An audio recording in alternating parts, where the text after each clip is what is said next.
They could have called him a liar. They could have said he was just bluffing. They could have dismissed his words, telling themselves it was nothing. These were the things the 10 family leaders could have done as they looked at the scene before them. But when they watched Mad White open his lips and close them, muttering and halting in his speech, before he slowly backed off from Ryuk, his eyes flashing with disbelief tinged with just a bit of horror, it revealed to them that this was definitely not a joke. For endless years they had fought Mad White. They knew him well, and they knew that whatever could make him unable to muster a single word and retreat in horror, it would probably do them no good if they brushed it off as nothing. But that also meant one horrific thing. The boy is right? You really brought back an Eternity Stage alien to End-Earth? The red-haired titan of a man spoke, his voice shaking with horror. Ryuk turned to him before nodding his head, and silence descended onto the area. Everyone paused in their steps before, finally, the red-haired titan snapped.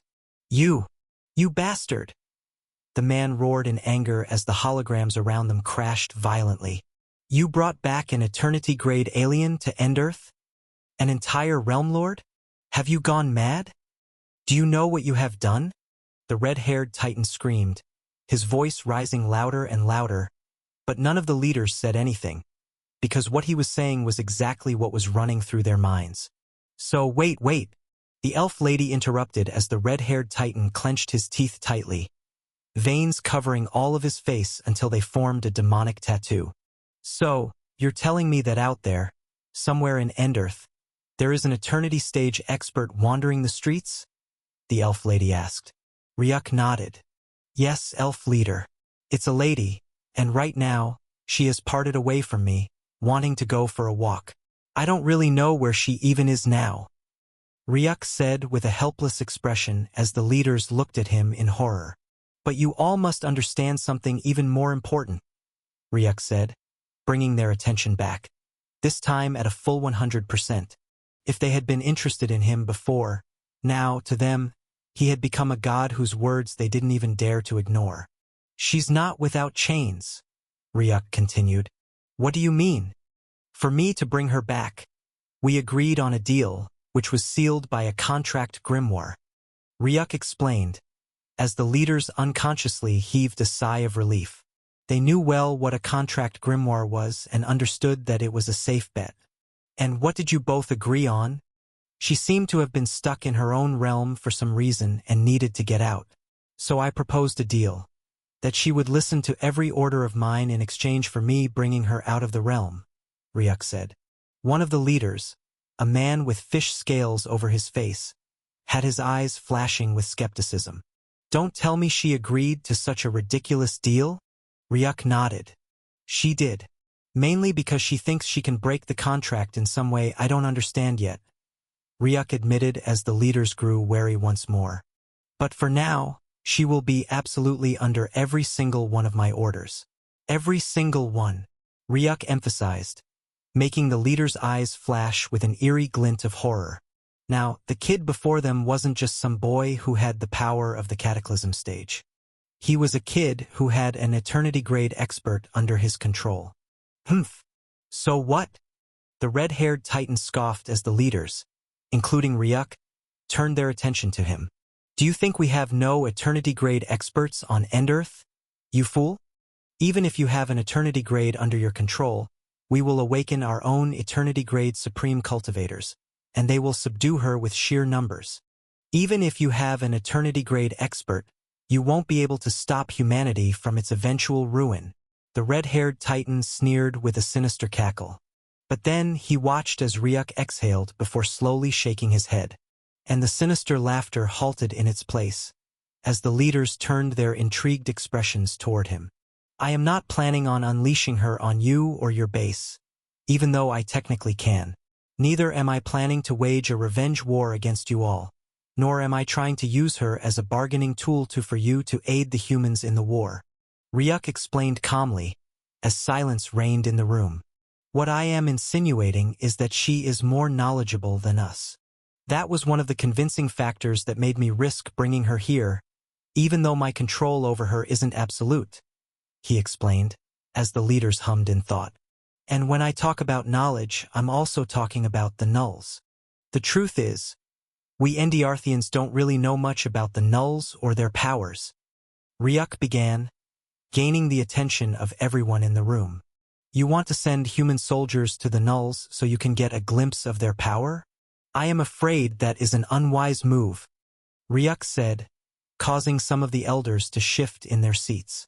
To us, doesn't it seem like the nulls are just another invading higher race? What do they want? To invade and steal our resources or perhaps turn us into their slaves?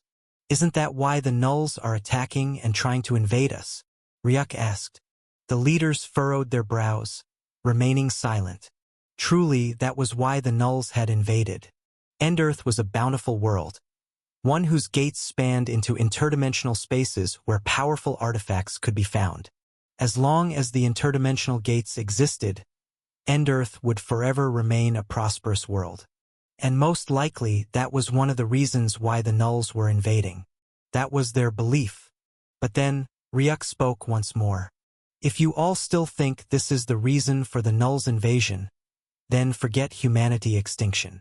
Endearth will face absolute and total extinction, completely ceasing to exist. And what reason do you think the nulls are invading? The vampire leader asked Ryuk with disbelieving eyes. All their lives, they had known the only reason the nulls were attacking was due to their want for resources, the interdimensional gates to be exact. In a way, it was a source of unlimited power and resources. This had been what they had been told by their ancestors and what they had held on to all these days. For a kid to come forward and say to them that it was all a lie wasn't something they were willing to take in easily. To answer that, I will ask another question, Ryuk replied calmly. Have any of you heard of a word called Dark Gomer? Ryuk asked, scanning each of their facial features. They all had their eyebrows furrowed, same for Mad White, who had the same clueless expression.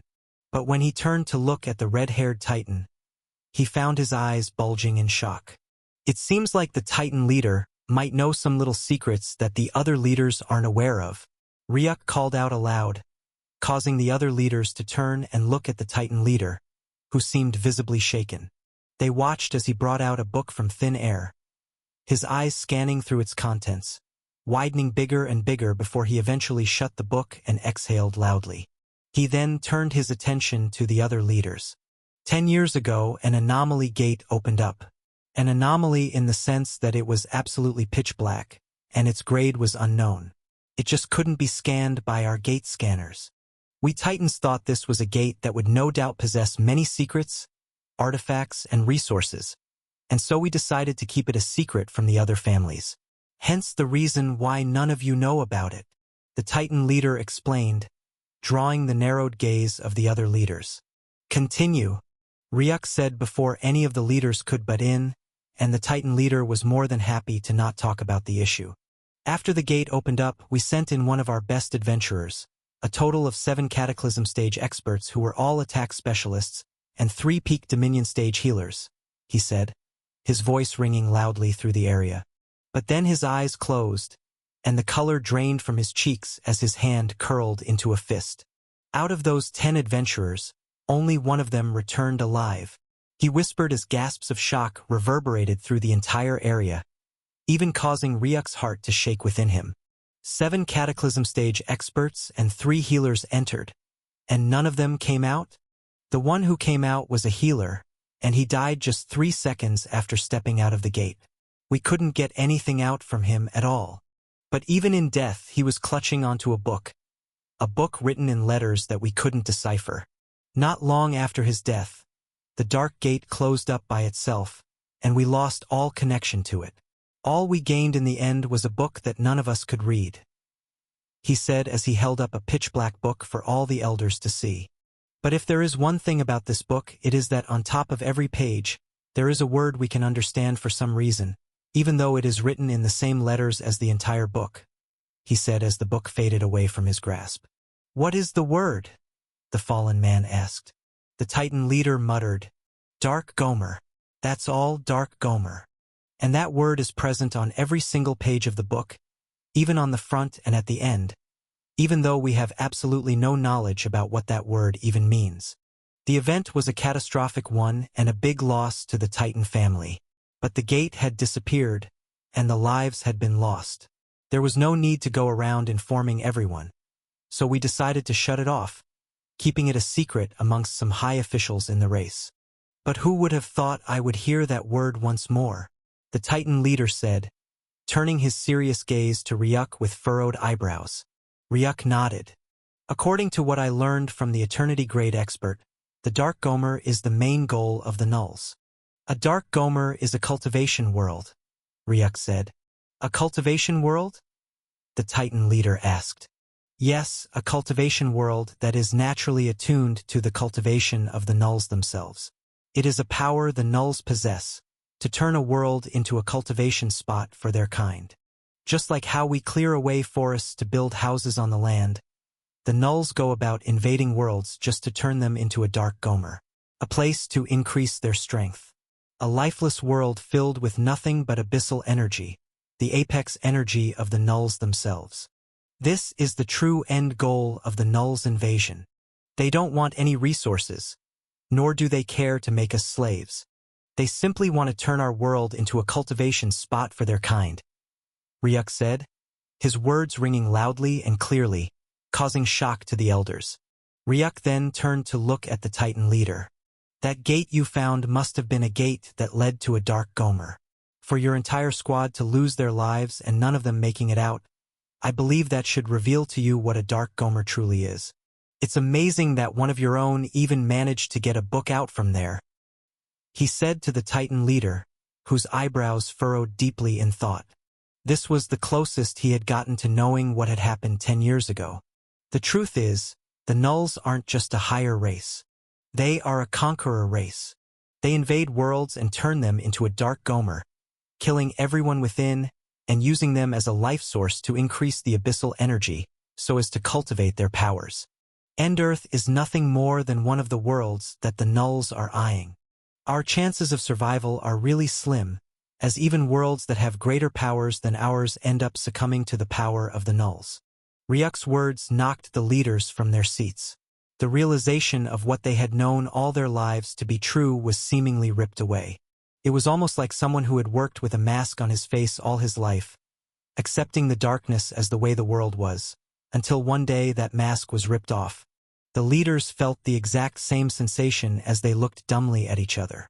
Even Mad White seemed to have been knocked off his feet, judging by how serious his expression was. All these years, we have been fighting the enemy without even understanding its true objectives. The Dwarven leader whispered in realization, as the leaders all exchanged silent glances. To fight an enemy whose goal had been unknown for years, that was a terrible mistake. All of their hypotheses had been wrong, and now the threat of the Nulls, which they hadn't taken seriously, had become an almost insurmountable mountain. If even higher worlds had succumbed to such a power, how could End-Earth hope to stand against a conqueror race that treated entire worlds as nothing more than cultivation pits for its kind? Ryuk looked at the silence in the room, his eyes flashing as he realized his words were sinking in. Before the tension could settle, he continued. But, he called, bringing their attention back to him, we're not completely hopeless either. If we hope to ever survive the Nulls, we need someone who understands more about them than we do. Perhaps someone who can decipher the languages of the book that the Titan leader possesses. Ryuk said, turning to the Titan leader, who had the book appear in his hands, his eyebrows furrowed. Now, he knew well, perhaps the answer to this war was in this little book. Perhaps the loss that the Tion family suffered might end up being a blessing in disguise. I believe I can convince the Eternity Grade expert under my command to tell us all she knows in a meeting where we will all be present. But this comes under an important condition, he said, pausing to let the weight of his words sink in. If we do nothing but divide ourselves, look down on ourselves or hate ourselves, then I think End-Earth should just get destroyed. I mean, look at it, Mad White, Ryuk asked, calling out to him. Mad White narrowed his eyes at Ryuk. Your hatred for the 10 family's leaders seems to have arisen from some bad things they did in the past, the era referred to as the Dark Era, right? He asked. If I may ask you, what use will your hate be if the whole of End-Earth ends up turning into a wasteland? Elves, vampires, werewolves, dwarves, nagas. All of those races turn to nothing but food for the Null's young. Then where does all the hatred go? Would it even matter anymore? Ryuk whispered, as Mad White's eyebrows furrowed. It was a question that didn't even need thinking. There would be no one left to hate in the end. And you all plan to let the humans get destroyed first by the Nulls, and then use that moment as a proper way to introduce to the world that the Nulls have invaded? Ryuk asked as he turned back to the leaders. Do you know what that will breed? Firstly, hate. Secondly, fear. Humanity just got wiped out. What do you think every lesser race will be thinking? If they see no hope of avoiding destruction, can you really control their actions? To control the actions of a hopeless mass. Do you know what people are capable of when they have no hope? Entire races can collapse under that pressure. And what about your own soldiers? Their first revelation of the Nulls would be the scene of an entire city being taken down. If we ever hope to survive against the Nulls, we need confidence in our soldiers and, most importantly, a great boost in their morale. We need to make them believe that the Nulls are defeatable. Is the sight of an entire city being reduced to nothing, with half of humanity dead, really the best way to boost confidence or improve morale? Imagine your armies marching into battle against the third Null descendant, and all they have in their memories is how horrific the Nulls are, how they have always known them to be, and how Porion City was reduced to nothing with half of humanity gone. Do you think they will be able to fight with precision, using 100% of their minds, when these memories are flashing in their heads as they march toward an army of berserk Nulls? Every single one of Ryuk's questions hit the leaders like a bomb, making them question their choices. Sure, fear and death might be the best way to earn some cash, and who knows, maybe some power too, Ryuk said, eyeing the Titan leader, who had furrowed eyebrows. But all of that is just like humanity's hatred toward the 10 families' leaders, entirely irrelevant in the face of absolute extinction.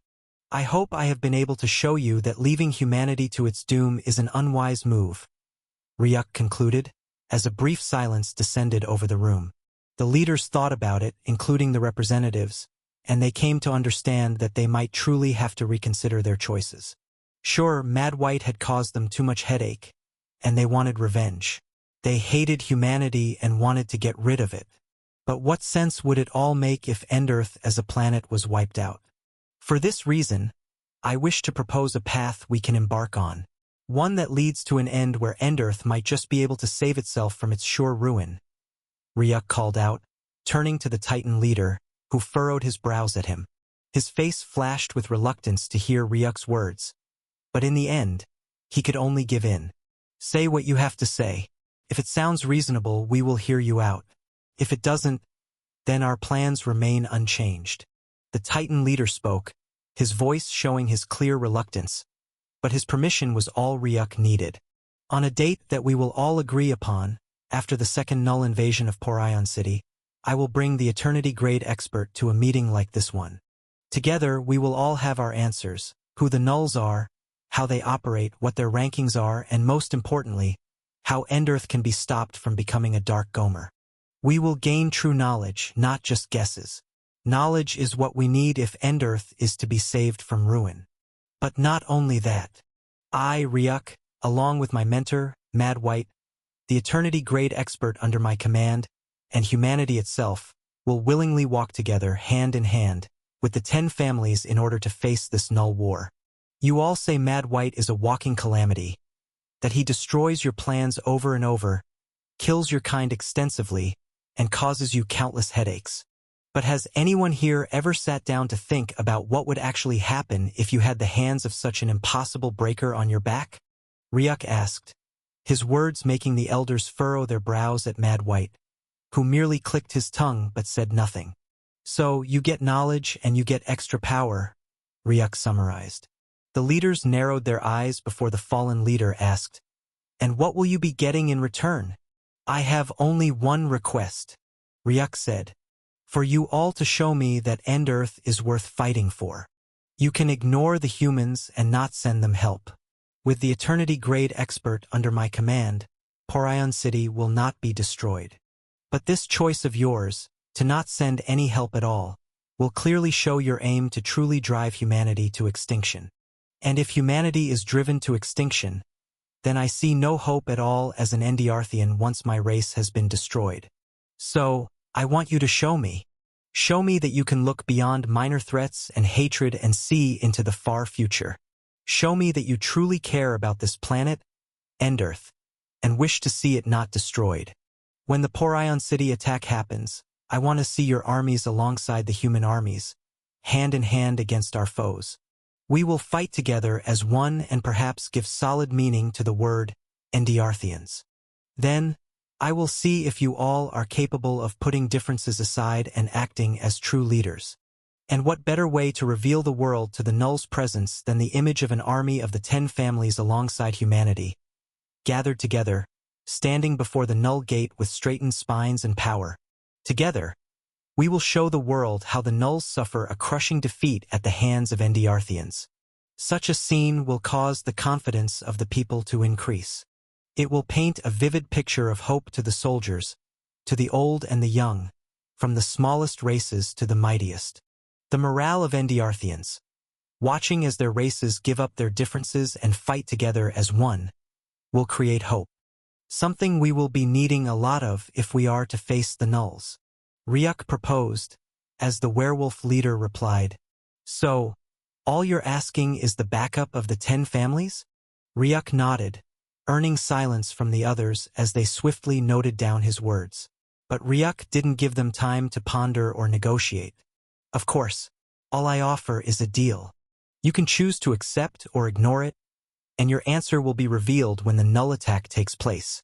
If your armies are lined up and waiting, willing to stand side by side with the human soldiers, then it will be clear what your decision is.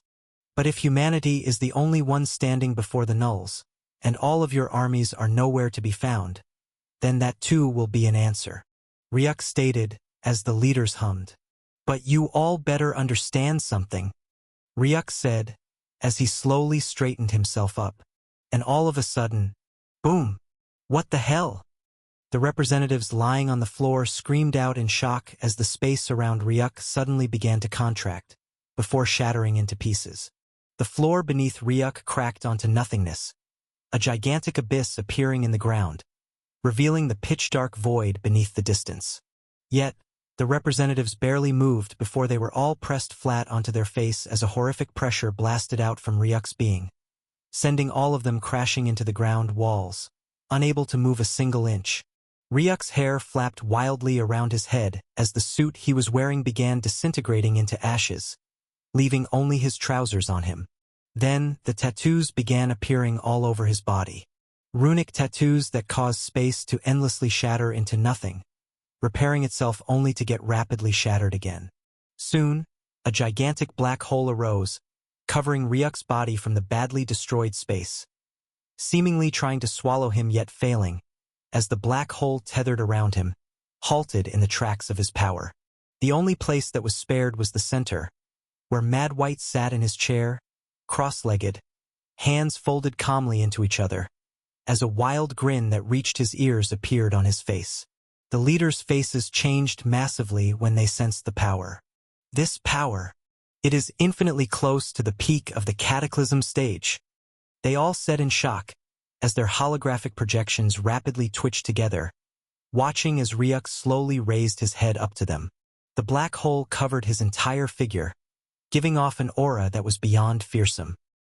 His right eye had a deep ring color flashing out, an unbearable amount of bloodlust descending onto the room, enough to knock out the representatives. It was the aura of a bloodthirsty beast, a walking apocalypse that would devour anyone in its path without mercy. Before this aura, life itself wouldn't matter at all. It was unstoppable, an aura that made the leaders feel a hand of death grasping onto their necks. Ryuk inhaled a deep breath before his lips moved, and he began calling out, "Blood Farm .X, Howlworks .9, Dwarvex Industries .Z, Elvaris Corp .7, Myrmex Dynamic .22, Serpathon Systems .R, Wendigas Industries .P. What the hell?" Every name that Ryuk called shook the hearts of the leaders. "Why?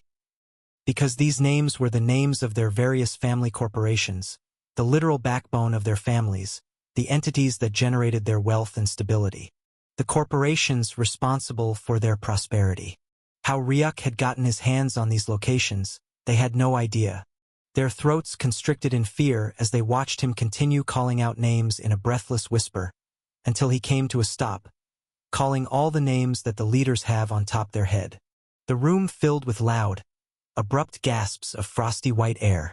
Every single one of these locations, I will visit. Ryuk's voice echoed, cold and resolute. And none will remain standing when I leave. Those words were not mere threats. They were the promise of a demon, one even an angel would not be able to turn back. Every single official that works in these companies, I will slaughter. And every machine that operates, I will raze into the ground. You all think Mad White is a walking calamity? He he he. Ryuk's chuckle sent chills down their spines.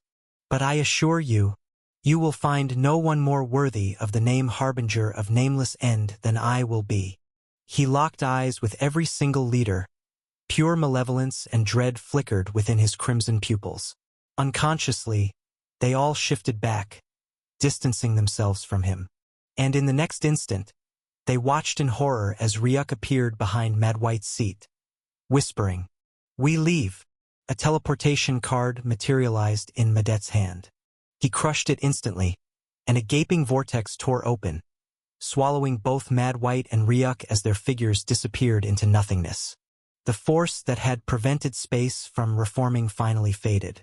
Slowly, almost eerily, it began repairing itself, though its recovery was strangely slow, as if hesitant due to the lingering aura left behind. A collective exhale filled the chamber. Every leader let out a shaky breath as they turned to look at one another, fear mixing with caution in their eyes. What should we do? The elf leader broke the tense silence, his gaze locked on the lingering black hole and the shattered space. The unconscious representative. The twisted image burned into their minds. They all took another deep breath. We. Above the clouds, Mad White and Ryuk stood, their gazes lingering in the direction of the ultra-base Asembi. Not bad. Not bad at all. Mad White chuckled, amusement lacing his voice. Your actions were more than I could have imagined possible. He had used the teleportation card, and when Ryuk opened his eyes, he found himself exactly where they had been previously, high above in the sky. Hoo-hoo. Ryuk exhaled loudly as he began deactivating all the skills he had cultivated to boost himself to such a massive aura. Mad White watched with curious eyes as Ryuk's power level, which had briefly reached the peak of the cataclysmic plane, slowly dipped back down, until it faintly hovered around the initial plane of cataclysm, before finally dissipating completely. So, you can bolster up your aura too, just like how you bolster up your body? Mad White asked with an intrigued smirk. Ryuk scratched the back of his head, smiling sheepishly before his gaze sharpened. I hope you don't mind my words in there. Me saying humanity's hatred is not worth much and describing it as petty. Ryuk said seriously, looking Mad White in the eyes. For a while, Mad White simply stared at him. Then he smiled. To be honest, I was taken aback when you put it that way. His voice was calm but firm. The Dark Era holds too much pain to be termed with the word petty. He paused before continuing. But I'm not mad at all. In fact, you're right. What would it matter if the Nulls descended and turned Indrith into a graveyard? What would humanity's hate amount to if Indrith got overtaken and ended up destroyed? Mad White smirked slightly. Besides, I can see you may even have more love for humanity than I do. He eyed Ryuk with interest. When you said you would visit those locations that serve as the strongholds of the 10 families, I didn't sense even the slightest hint of hesitation in your voice. You spoke as if you had already destroyed them. It's something I had never even thought of doing myself. Mad White shook his head, a chuckle escaping his lips. And also, your speech now just saved humanity from half-extinction. Ryuk frowned slightly, confusion flashing in his eyes. No matter what I could have done, I don't think Porion City would have survived if the Nulls arrived for the second time and all we had was the human soldiers. And myself. Mad White turned to him, his gaze darkening slightly. Without you, we would no doubt have lost at least 30% of the population. That's a wilder number than you can imagine. Ryuk exhaled, his brows furrowed in concern. I wouldn't call us saved, though. He looked at Mad White. Are you sure they will listen? Especially that Titan man. He seems pretty dead set on eliminating the human race. Would they really conform to the speech of a naive kid? Ryuk mused. Mad White grinned. If I were them, after everything you just said and the last mental image you painted in their heads, I think it would be foolish not to agree. He folded his arms, looking thoughtful. Borin might want nothing more than to see me and humanity fall. But the Titan family doesn't hold the ultimate decision for the fate of their race. Even if he refuses your deal, the other families don't harbor as much hatred towards humanity as he does. They will use their brains very well. Mad White smirked. In short, they have a much higher chance of agreeing. And if Borin remains adamant? Ryuk asked. Then he risks becoming the hatred of the other races, as they will see him as self-focused and uncaring about the fate of Indrith. Mad White said with a laugh. Trust me, he might have nothing but muscle in his skull, but even he wouldn't risk that. Ryuk watched him for a moment before nodding. Mad White's confidence was unnerving, but it did seem logical. Perhaps he really had done a good job? Mad White smirked. Well then, Ryuk, our mission is accomplished. The sound of footsteps and the clanking of iron pots and covers rang out through a place that could have only been reserved for the best of kings. It was shaped like a large hall, and there was an extremely long dining table, its surface covered with the most supple, mouth-watering dishes. Delicacies that only the greatest of kings would ever dream of tasting in their lifetimes. Bottles of fine wines were arranged all over the table, drinks everywhere, along with golden plates that held various fruits. Ladies dressed in maid uniforms moved about the area, serving the various dishes onto the golden plates. Some brought in more food on trays, while others wheeled in additional bottles of wine. 2 people were seated at the table. One was Mad White himself, and the other was Ryuk, who sat by the table's side, closer to Mad White rather than at the far end. The table was so long that he simply didn't feel like sitting that far away. The various maids came in and out, bowing slightly to Mad White as they passed. Meanwhile, they couldn't help but have their cheeks blaze red as they stole glances at Ryuk, who sat meekly at the side, his eyes looking at the enormous table in disbelief. Occasionally, his gaze drifted around the room, marveling at its beauty. Golden. Everything was gold. The chair he was sitting on, the table itself, the marbled floor beneath them, and even above their heads, there was a golden chandelier, raining down speckles of golden white light upon them. Why aren't you diving in yet, Ryuk? Need an invitation? Ha ha ha ha ha ha. Mad White said with a boisterous laugh. Ryuk watched as half of Mad White's mouth was filled to the brim with food. The man grabbed a bottle of wine from the side, popped open the cover, and poured it into the empty cup beside Ryuk. Here, drink up, Mad White cajoled. Ryuk looked at the dark liquid before shaking his head, drawing the gazes of the pretty maids around. What's wrong? Mad White asked. Ryuk mused, lowering his voice to a whisper, even though the maids in the room all had their eyes on him and, no doubt, could hear everything he was saying. I'm still underage, Mad White, Ryuk whispered back. Mad White's eyes furrowed as he leaned toward Ryuk before whispering, How many years? 17, Ryuk whispered back. Some of the maids giggled among themselves as Mad White's nose wriggled. "Tch, and here I thought I would have the best drink of my life with you," he said, taking Ryuk's cup and downing the contents himself.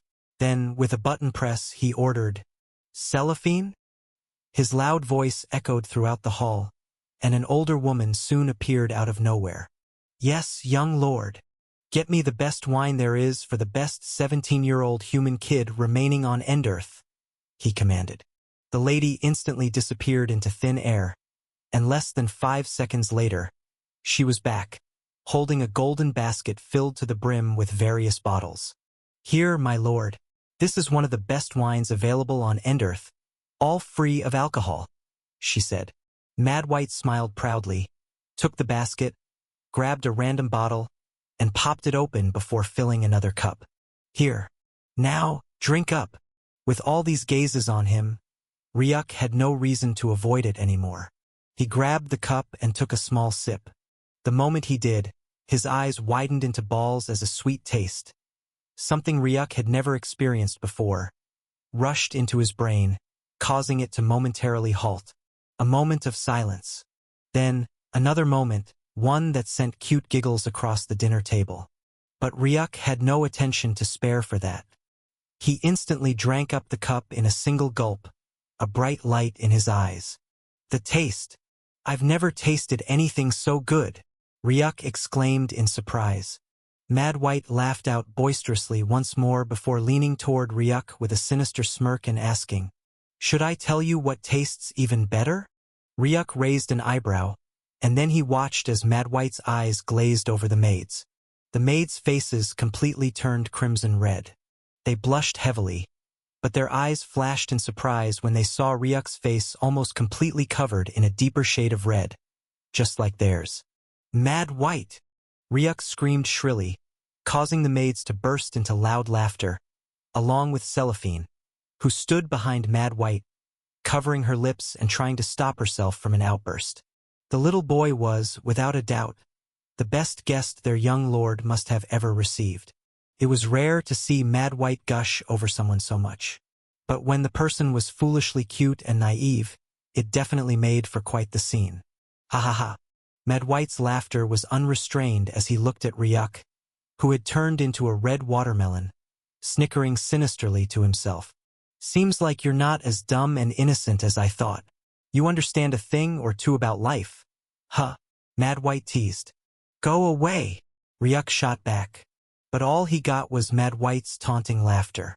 As the serving ended and the maids slowly disappeared, only Cellophine remained in the room. Ryuk watched her disappear into space once more, but then his eyebrows furrowed. He looked carefully at the space where she had vanished and found Cellophine seemingly hiding within a void. Her eyes widened in shock when she saw Ryuk staring dead straight at her pupils before he smirked. "How interesting. He can see me?" Cellophine's voice echoed from the blank space. Mad White giggled. "Don't be shocked, Cellophine. He's quite an abnormal one." Then, with a mischievous grin, he continued, "And anyway, let me do a proper introduction. Meet Ryuk, my personal intern." As Cellophine came out of the space, now that she had been sighted, she saw no sense in trying to hide away any longer. "Ryuk, meet Cellophine, my protector guardian," Mad White introduced. Ryuk bowed his head. "Nice to meet you, ma'am." "The pleasure is mine," she responded. Mad White slowly raised his hand and issued a command, causing Cellophine to bow her head to him before exiting the dining room, leaving only Ryuk and Mad White behind. The golden table, with its entire length of 15 meters, remained covered in various dishes, waiting to be devoured. "You never told me you were a young lord," Ryuk said after the maids exited, as Mad White grabbed his knife and fork, which were, for some reason, covered in runic lines, making them sharper than a blade. He cut up the huge plate of meat before him and stuffed it into his mouth while Ryuk picked on some vegetables with his fork. "Oh, come on, the young lord is just a petty title that can be plastered on me due to my father. Not much worth bragging about," Mad White said with a shrug, as Ryuk rolled his eyes. "Still, I'll say this has to be the most lavish place I have ever been," Ryuk said, eyeing the surroundings. When they had come in about an hour ago, it was a ginormous mansion that Ryuk had entered, and he had even thought it was a hotel until he realized everyone referred to Mad White as Young Lord. After a little bit of showering and getting some clothes on, they came to dinner, and he was finally knocked off his feet. Mad White was strong, but he hadn't expected he would be so stinkingly rich too. It seemed like Ryuk himself was the only poor one among his people. Arthur himself had a jet and a mansion, and even Morgaine had her jet and her mansion. Mad White was strong and also rich, even a young lord, but what about Ryuk? He is so poor. Even the clothes he had on couldn't really be said to be his, though one would argue he was one of the strongest there was. Being born rich sure is a privilege, Ryuk. I very well understand that, Mad White stated, earning Ryuk's nod. It seemed like Mad White wasn't one of those spoiled rich kids who got used to being wealthy from a young age and never really saw it as something to be proud of. Ryuk himself had been from one of the poorest and lowest households in the shittiest city of Endearth. Calling him poor would be an understatement. He knew well how to appreciate every single thing he had, even the clothes he was wearing, which were gifted to him by Lydia, the elf lady in Elf City. Back in Grade E, all he had were tattered jeans with ripped-out holes, a rope for a belt, and a heavy coat. Now that I think about it, since Uncle Bob was so powerful, why couldn't he have started in Grade B or C instead? Where there was money. Why did he have to choose Grade E of all places?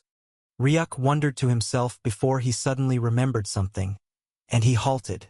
"Give me a few minutes, Mad White," he said, placing down his cutlery and closing his eyes, seemingly zoning out. Mad White simply watched on with interest but didn't disturb him. In the next instant, he appeared in a familiar place, none other than the pet world, and what he saw made him furrow his brows. It was the sound of an underdeveloped tiger's roar, and it came from none other than the dark cave. Outside, a large figure stood while another tiny figure stood inside the cave, baring its undeveloped fangs. "You never told me it had hatched, Ryuk." "A cat? Huh."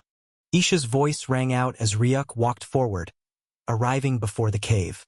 The void kitten's nose flared up before it instantly climbed into Ryuk's arms and settled on his chest, baring its teeth at Isha still. "Seems like it doesn't fancy you," Ryuk teased as Isha rolled her eyes at him. "He'll get used to me soon, and then I'll repay him by ignoring him too," Isha stated with a sleek sisterly smile, wicked plans in her head as she gave the void kitten a sneer, causing it to bare its teeth even more at her. Ryuk shooed her off. "Stop scaring it." Before long, he faded out of the space. After about 30 seconds, Mad White watched as Ryuk slowly raised his head. But in the next instant, a dark halo flashed in the room, and a new figure appeared. A pitch-black kitten. Mad White raised a brow. The kitten bared its teeth the instant it saw Mad White, burrowing into Ryuk's embrace quickly and baring its teeth at him. But Ryuk calmly rubbed its head, calming it down. Finally, the kitten took its gaze away before turning to look at the table. Its eyes flashed when it saw the array of food. "Go on," Ryuk cajoled, watching as the kitten climbed onto the table and disappeared into the long line of dishes. The sound of it scarfing down food rang out as Ryuk looked at its little butt bobbing up and down from an entire slab of meat. He couldn't help but chuckle a bit. "You got a new pet?" Mad White asked, eyeing the void kitten, who soon dived into another dish, and Ryuk nodded. "Yes, he's very new though, just a week or two old," he said as Mad White nodded before his eyes flashed. "That reminds me, where is that frost wyvern of yours? The one that thrashed you in the academy. Remember?" Mad White said with a giggle and a teasing tone. Boom! The entire hall suddenly shook, the impact so strong that some of the plates jumped into the air. A new figure appeared in the room, causing Mad White's lips to drop in shock. Isha furrowed her eyes at him, and the air on Mad White's back unconsciously rose as his hands twitched toward his pistols, only halting due to Ryuk's calm presence. This is the frost wyvern," Mad White asked in shock as Isha looked at him for a while before directing her gaze away, looking toward the dishes of food on the table, but she didn't seem to be that interested in them. She ignored them like a plague as she headed toward the window instead. She gently opened them up, and with a leap, she soared out of the windows, disappearing into the clouds. "Yeah, she's the same one. It's already a Grade A beast?" Mad White wondered in shock as he looked at Ryuk, who nodded his head while calmly eating his vegetables with an innocent expression, and he couldn't help but exhale. "Monster, you're a monster. You really did grow incredibly fast in that ruin," Mad White muttered as Ryuk halted in his tracks for a few seconds, but continued, finishing the last bit of vegetables before returning to look at Mad White. "The eternity-grade expert that I mentioned to you about," he said, as Mad White paused, turning his attention to him. "What about her?" "She's not at the eternity grade," he replied, causing a bit of light to flash in Mad White's eyes, before a relieved sigh escaped his lips. "Somehow that is peaceful to hear. So you were bluffing to the leaders?" he teased as Ryuk shrugged. "In a way. My point is we still need to gather the human forces together to the Porion city. I'm telling you that so you don't think there's an eternity-grade expert under my command, and therefore no need to prepare for the Null War. And as much as I want to be confident that the leaders will come to our aid, we can't afford to put the fate of 60% of humanity's population into their hands, no matter their choice.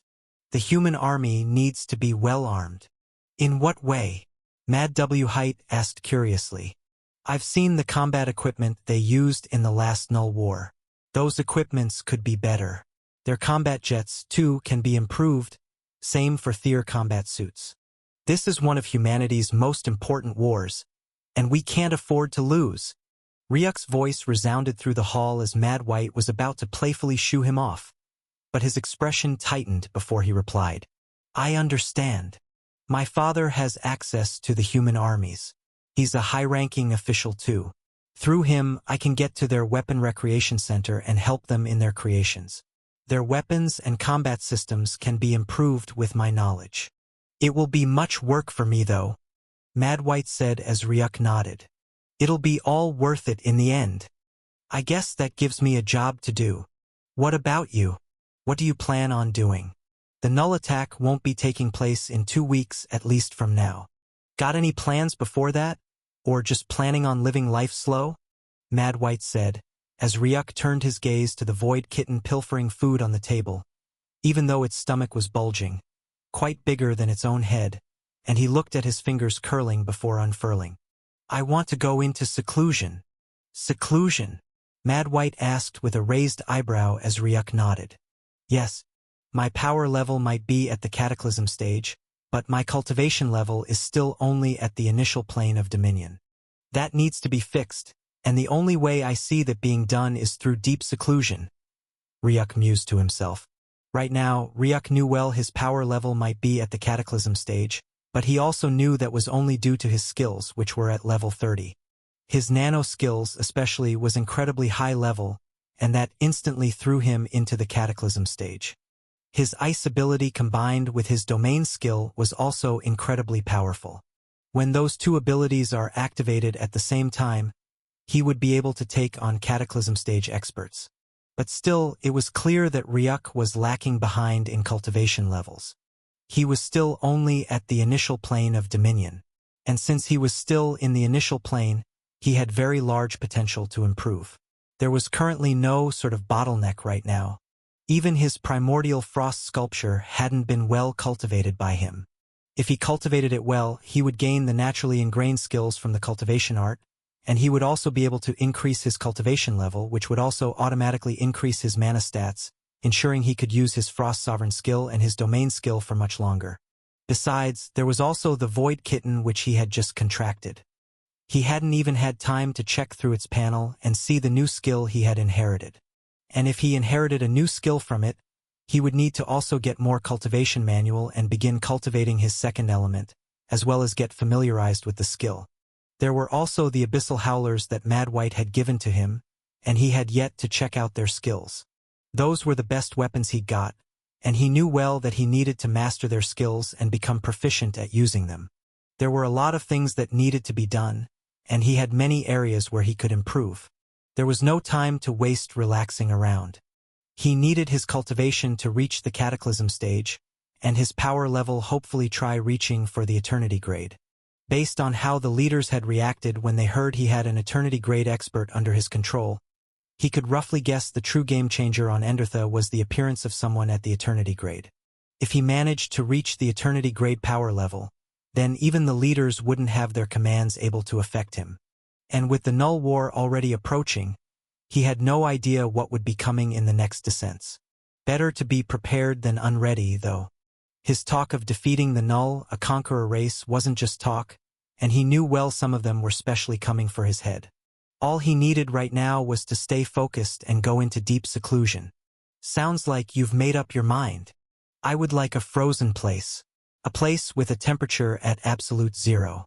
A place far from human life, Ryuk said to Mad White, who furrowed his eyebrows, his gaze narrowing before a slight flash appeared in his eyes.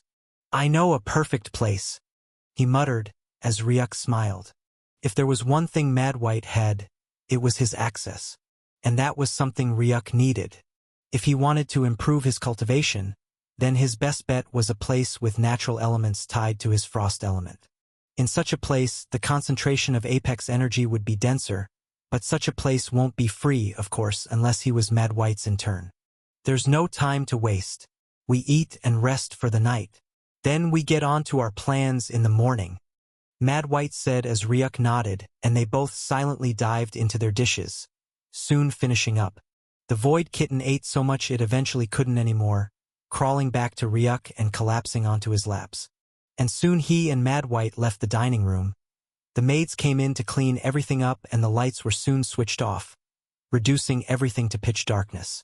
Do you think you can escape us, little dark one? Ah.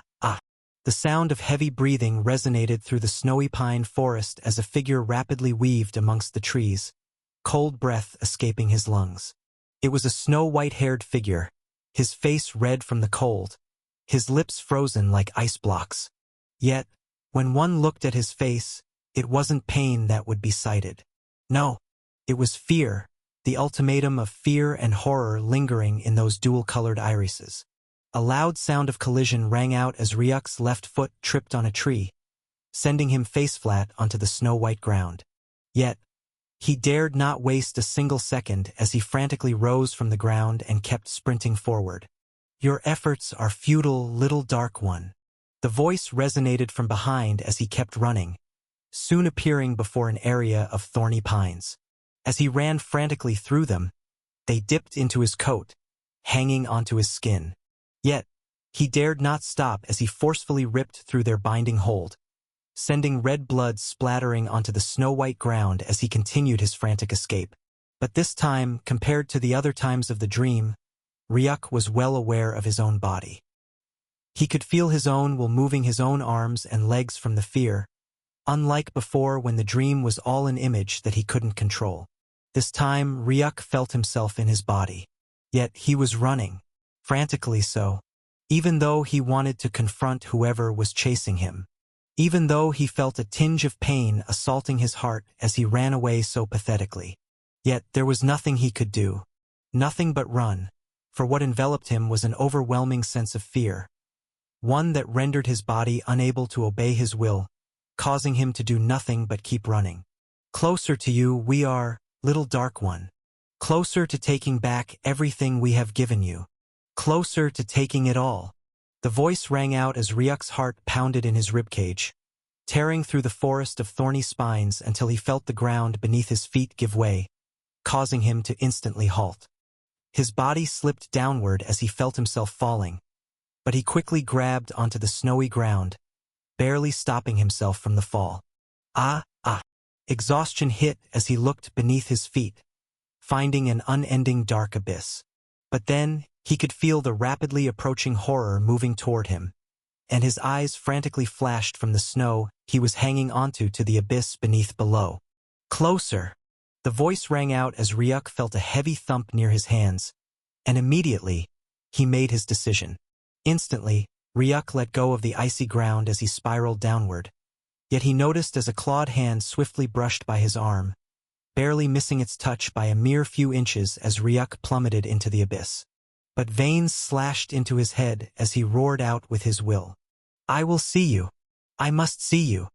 He roared at his own body, causing his left eye to snap open, and he looked up at the edge of the abyss, where he finally found the lone figure standing.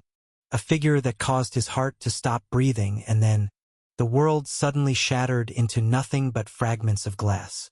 And then, he began hearing the name. Ryuk! Ryuk! A deep gasp escaped the bedroom as the sound of an incredibly loud heartbeat rang out through the entire room. Ryuk felt himself come to his senses. Amidst snow-cold white air from his lungs blowing onto a face he could barely recognize from the dim lighting that came in from the windows. "Mad White?" he asked, surprised as he looked at Mad White, who had grabbed him by his clothes with both hands, his eyes covered in red veins. But he noticed Ryuk was back to himself as he slowly let go of his clothes, exhaling cold white air after him. Ryuk's gaze moved away from him to the entrance of the golden door, where he could feel the aura of a figure. What's wrong?" Mad White asked him as Ryuk unconsciously rubbed his heart, grabbing at it, and he could feel an incredibly hot sensation and the repeated pounding that sounded like the roar of thunder coursing through his body. "A bad dream?" he asked as Ryuk slowly took his attention away, removing his hand from his heart while performing deep inhales and exhales to calm himself. "I guess it was all a bad dream," he said, forcing a smile as Mad White inhaled in relief. "Then there is nothing to worry about. Seraphine here told me you've been shaking quite abnormally on the bed, and that is why I'm here. It's been an hour straight since you've been acting so frantic, and you refuse to wake up, even after so many punches," Mad White said, seemingly clicking open a pain sensor as Ryuk turned to feel his right cheek and found it swollen a bit. It seemed Mad White had punched the hell out of it just to wake him up. "I'm fine, Mad White. It was just a bad dream," he said with a shrug as Mad White looked at him intently. But when he saw no longer a bothered expression on Ryuk's face, he eventually let it go. "Okay then. It's currently 6:45 anyway. I had planned on waking you up at 6 o'clock, but I think you need to rest for the day. Your seclusion can begin tomorrow when you're in a much better—" "No!" Ryuk shot back, causing Mad White to raise an eyebrow at the outburst. But Ryuk seemed to have sensed his mistake as he inhaled. "I'm sorry, Mad White, but no, I can't afford to delay my cultivation. It's just a dream. It doesn't stop me from harnessing mana," he explained as Mad White's eyebrows furrowed. As much as Ryuk's will to grow stronger was definitely something to make him, as a mentor, proud, it was reaching a level where Mad White felt he was being drowned by fear. The Ryuk now didn't seem like the one who had things in control or who wanted to grow stronger from his own will. Instead, he seemed like a person forced to the edge with no choice. "Okay then. The jet will leave by 8 o'clock. I'll come fetch you at 7:30.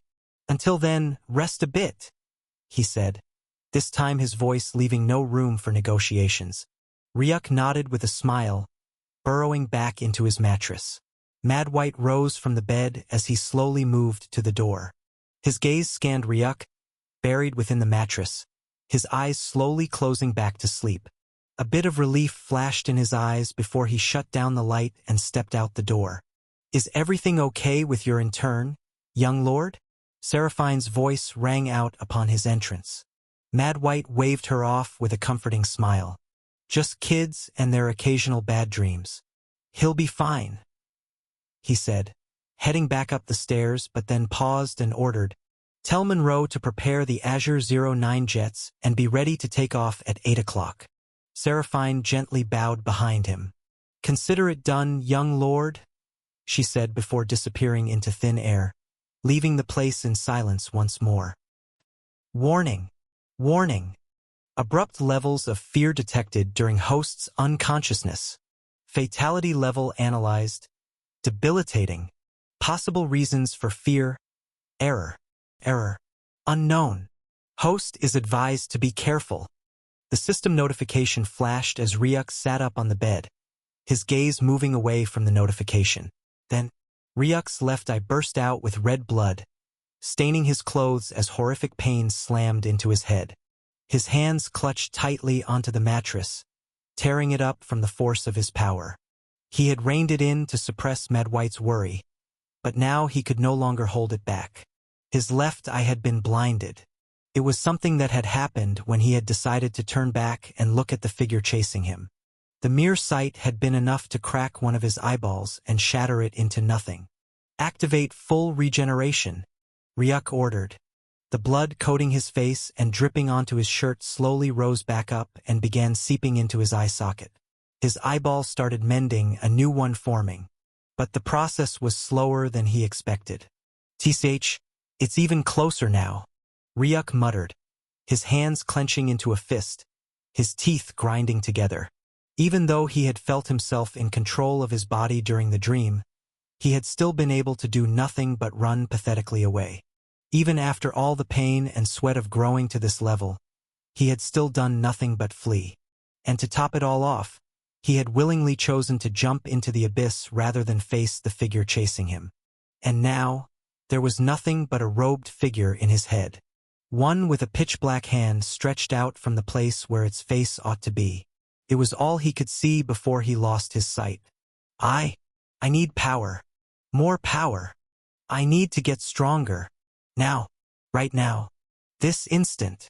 Ryuk mused to himself, his hand clenching harder until blood began seeping down his fingers. But then, the sound of ringing echoed through the room. Ryuk looked at his right hand, where his Apex watch was hung, and he raised it to his face. "Morgaine?" he called aloud as he unclenched his fist and sat up, briefly warming up his throat before swerving the call up. "Ryuk, you awake yet?" Morgaine's beaming voice rang out, managing to chase off some of the heavy pressure in the room as Ryuk rose to his feet, cracking his bones. "Yes, I am." Why is your voice so hard? Are you sure you've truly been getting enough sleep?" Morgaine's concerned voice rang out as he rolled his eyes. "Stop messing with me, Morgaine. I'm not. I'm fine. And did anyone ever tell you that you worry too much?" Morgaine let out a small huff from the other side. "No. And is worrying too much bad? Don't tell me you hate it." "No, I don't. It's kinda cute. Unlike the brutish you, though," Ryuk said cheekily, causing a bit of giggling from the other side. "Now you're starting to see I'm a cutie patootie. I don't think that's a word. It is now. And you have to call me cutie from now on. And if I don't, princess? Then I will make sure to starve you with my absence," Morgaine said cheekily. That was when it dawned on Ryuk. "On the note of absence, I have something to tell you, Morgaine." The other side went silent for a while before a voice came through. "Don't tell me you're planning on starving me with your absence." Ryuk could only roll his eyes. Seemed like a bad time to bring such a thing up, but what choice did he have? Not too long. Just a week or two. A week or two is too long, Ryuk. Too long. You've been gone for 2 years. Remember?" And before he could reply, "And why do you need to be gone for another 2 weeks again? Another solo mission?" she asked. Ryuk shook his head. "No, not that." "Then why?" "A seclusion. Some time to cultivate." "And why go for such a long time? You've got a grade A beast as a pet, remember?" she said. Ryuk's eyes flashed. "It's exactly because of that. Remember when you asked if Isha still listens to me now that she's so strong?" he asked. Morgaine quieted down. "I'm starting to think she's growing too fast for me. If I don't want her to eventually succeed in killing me, then I have to also increase my cultivation base. It's pathetically low now, Morgaine hummed for a while before she reluctantly agreed. "Okay then. A week it is." "No, it might take more than a week. Give or take." Morgaine shot back before he could say any more, effectively shutting him up. Ryuk could only nod his head. "Fine. I'll call you in a week from now. Promise?" "Yes, I promise." "Good then. Call you later, Ryuk." "Bwabi." The sound of the line getting disconnected rang out right after, and Ryuk dropped his hand down to his laps. Time to prepare." The red-colored jet blitzed through the sky, a fiery orange light illuminating the snowy clouds. Yet, it pierced through like a knife through butter, continuing its speed in a particular direction. Snowy plains, faint animal lives, and an intense amount of frost energy. Interesting, Ryuk mused to himself as he looked outside from the jet's pilot control. Beside him, no other than Madwhite, who veered the jet by himself. Of course, it's interesting. I mean, there might be some places in the world where it snows constantly, I get that. But this place in Grade B snows the most. It's called Naga's Plain, Madwhite replied. Ryuk nodded. muttering the name under his breath before his eyes furrowed. Naga's Plain? He asked. Mad White nodded with a chuckle. Seems like you finally got it. Well, yeah, this is the territory of the Nagas. The most snowy place on End-Earth is occupied by them. As much as he found the Naga's Plain interesting, Ryuk didn't want to be interrupted at all throughout the next 2 weeks. Something that would no doubt be challenged if he moved into a territory that didn't belong to him. It would give them every right to mess with him since he was in their territory. I don't suppose you have some sort of special card that grants you access into the territory as you wish, do you? Ryuk asked. Mad White suddenly jerked the controls of the jet downward, causing it to spiral as if about to crash. Despite the violent movement, Ryuk remained standing, unperturbed, his legs seemingly glued to the floor. Just before the jet could hit the ground, it took a swift turn, floating horizontally and blasting forward, sending snow splashing to the sides. As the speed of the jet slowly lowered, Mad White grinned. I actually do, Ryuk. You do? Ryuk asked, watching as Madite's grin widened. Yeah, and it's me being a human. As a human, I have every access there is to End-Earth, irrespective of whose territory it is, Mad White said with a cold smile. Ryuk raised an eyebrow. Well, that's something I don't think the other races will agree to. End-Earth belongs to humans. Ryuk. Only humans. It was yanked away little by the descendants of the other races, Mad White said as the jet crawled into a smooth speed of Mach 1. Fallen angels, vampires, werewolves, elves, dwarves, nagas, call them whatever. Madite continued as he rose from the controls and walked to Ryuk's side. Those races are like interdimensional beings. In fact, you can say they are like the Nulls. Nothing but invaders. He stopped before Ryuk, whose eyes slightly widened in shock at his words. Clasping Ryuk's shoulders, he continued. That was what the Dark Era was all about. Humanity trying to defend its world from those weird purple gates that suddenly opened up in the sky, pouring in all the other races. It wasn't called End-Earth in the beginning. No, we used to have a grander name, Madite whispered, and Ryuk felt himself shake slightly. And what was it called? Earth. Our planet is Earth, Ryuk. The planet of humans, Mad White said. A truth that would have caused Ryuk to take 2 steps back in shock if not for the firm grip on his shoulders. His eyes widened further, staring at Madite, whose eyes didn't contain even the faintest hint of a lie. I want to know more.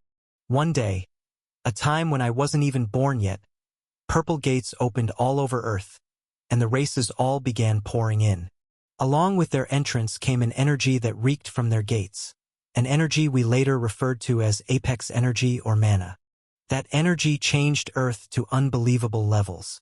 But do you know what else it did? He asked rhetorically. It turned our normal animals, ones we had already tamed and controlled, into wild beasts.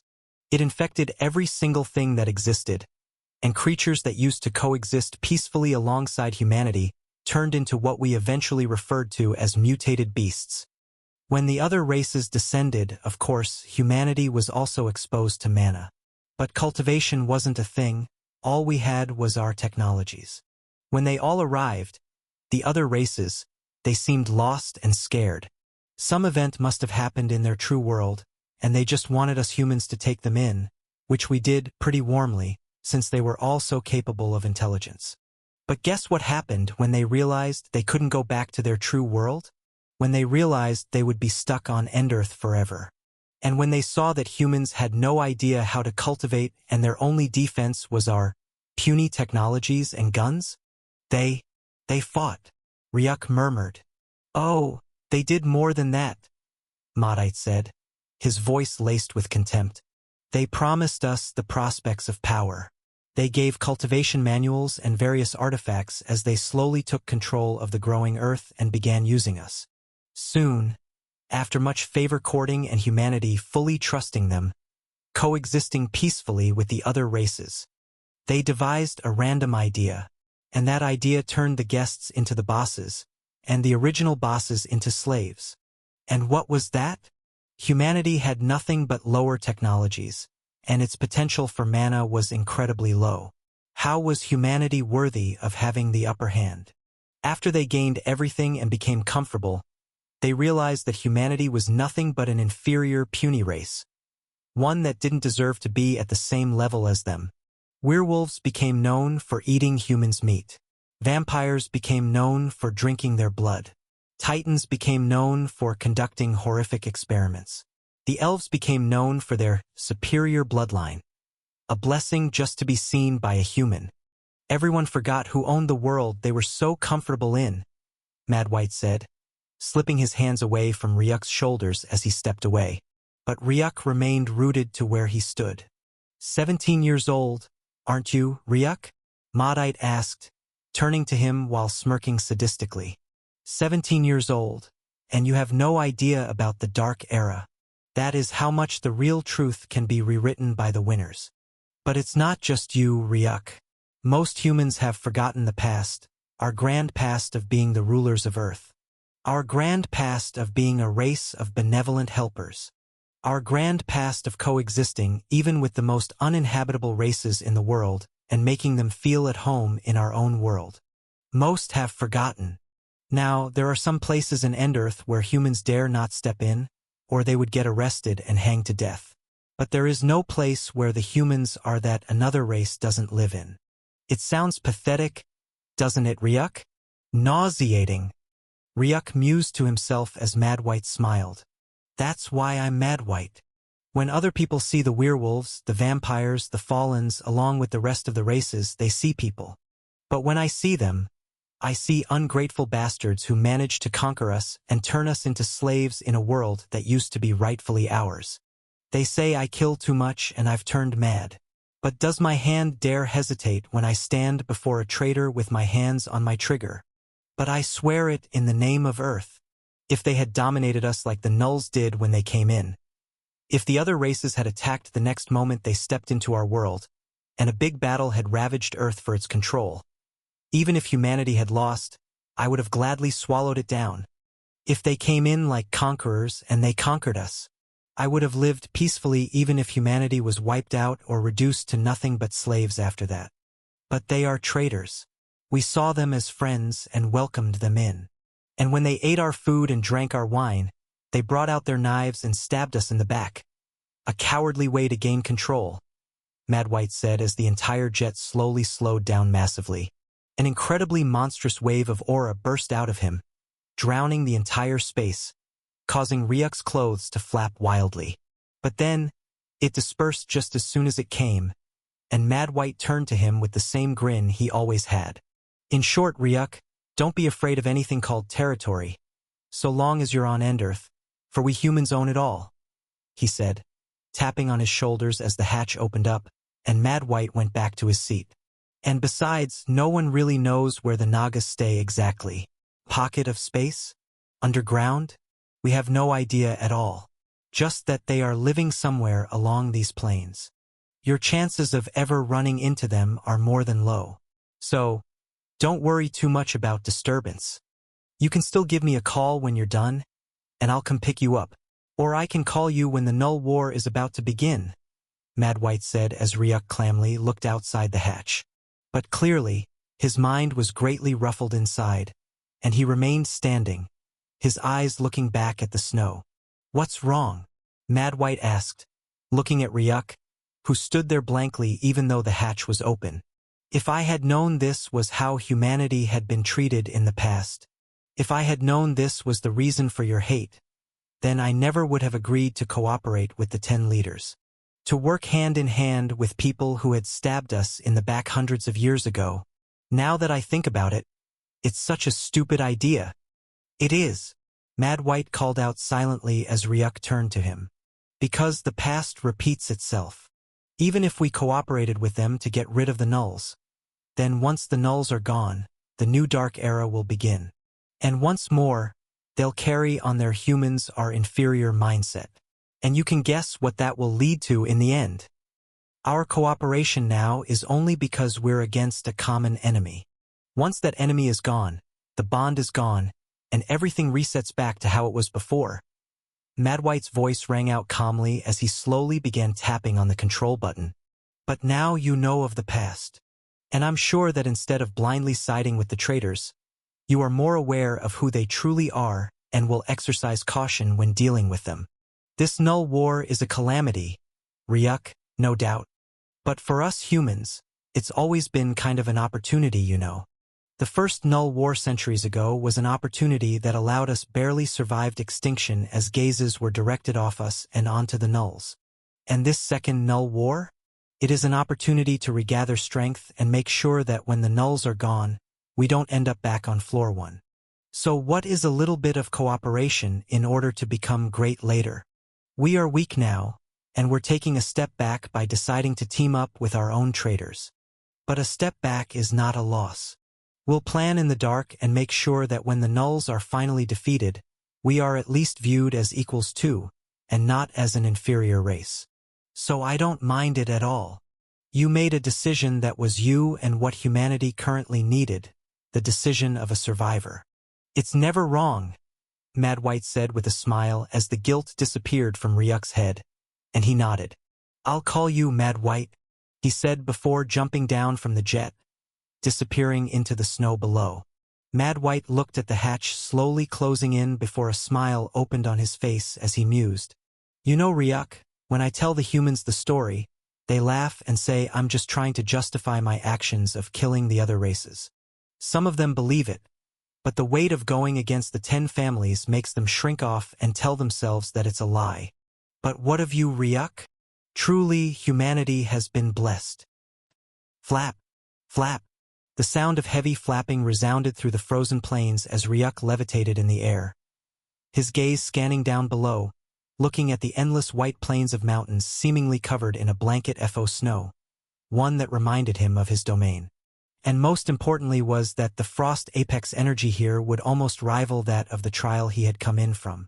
The cultivation ruin was a higher world, that was no doubt superior to Endearth. But it wasn't a naturally frost-attuned world, unlike this place. That was why this place had more frost mana and would be more helpful to him than normal. Finally, end of Arc 2, Ascension Academy.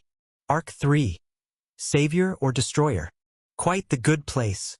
The words echoed beside Ryuk as a humongous figure appeared beside him, both overlooking the vast plains. We'll be spending the next week here, Isha, Ryuk said, as Isha's silvery blue eyes flashed. I'll go for a stretch of my wings.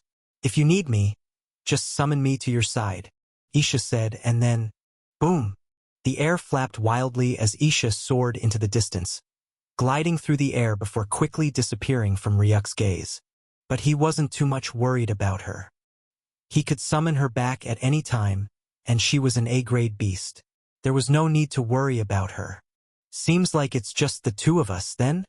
Ryuk said with a smile as he looked at his shoulder and found the cute kitten whose tiny claws were currently holding tightly onto him, its black eyes looking bewilderedly at the ground, which seemed so far away. Ryuk chuckled. Not good with heights, huh? I guess you'll have to get used to that soon. He mused as he began stepping downwards on an invisible stair, soon stepping onto the snow. The cat finally jumped off his shoulders, flinching faintly when it touched the ground. It then jumped back onto him, but soon after, Ryuk took a seat in the snow. After endless touching and jerking back, the kitten finally got used to the snow, soon stepping completely in. A few moments later, it was running around the snow, opening its maw occasionally and blasting out dark balls that sent bursts of snow into the air. Really an interesting one. Now, let's see what you can do. Activate Pet Panel. Pets. Contracted Pet 2. Race, Void Kitten. Description: a special species of the Void creatures known for their exceptional potential for the mastery of Void energy. Power level, Grade E. Current abilities: Void Control, the ability to control Void energy. Currently very low level. Void Ball, the ability to form a ball of potent Void energy to deal damage. Currently very low level. Void Vortex, ability to open a void vortex that allows the transference of all objects. Currently very low level. Host inherited ability, Void Vortex. Void Vortex _ level 1. Description: the ability of the host to open up vortexes that can be used to transfer objects. Vortex power and number will increase based on skill level.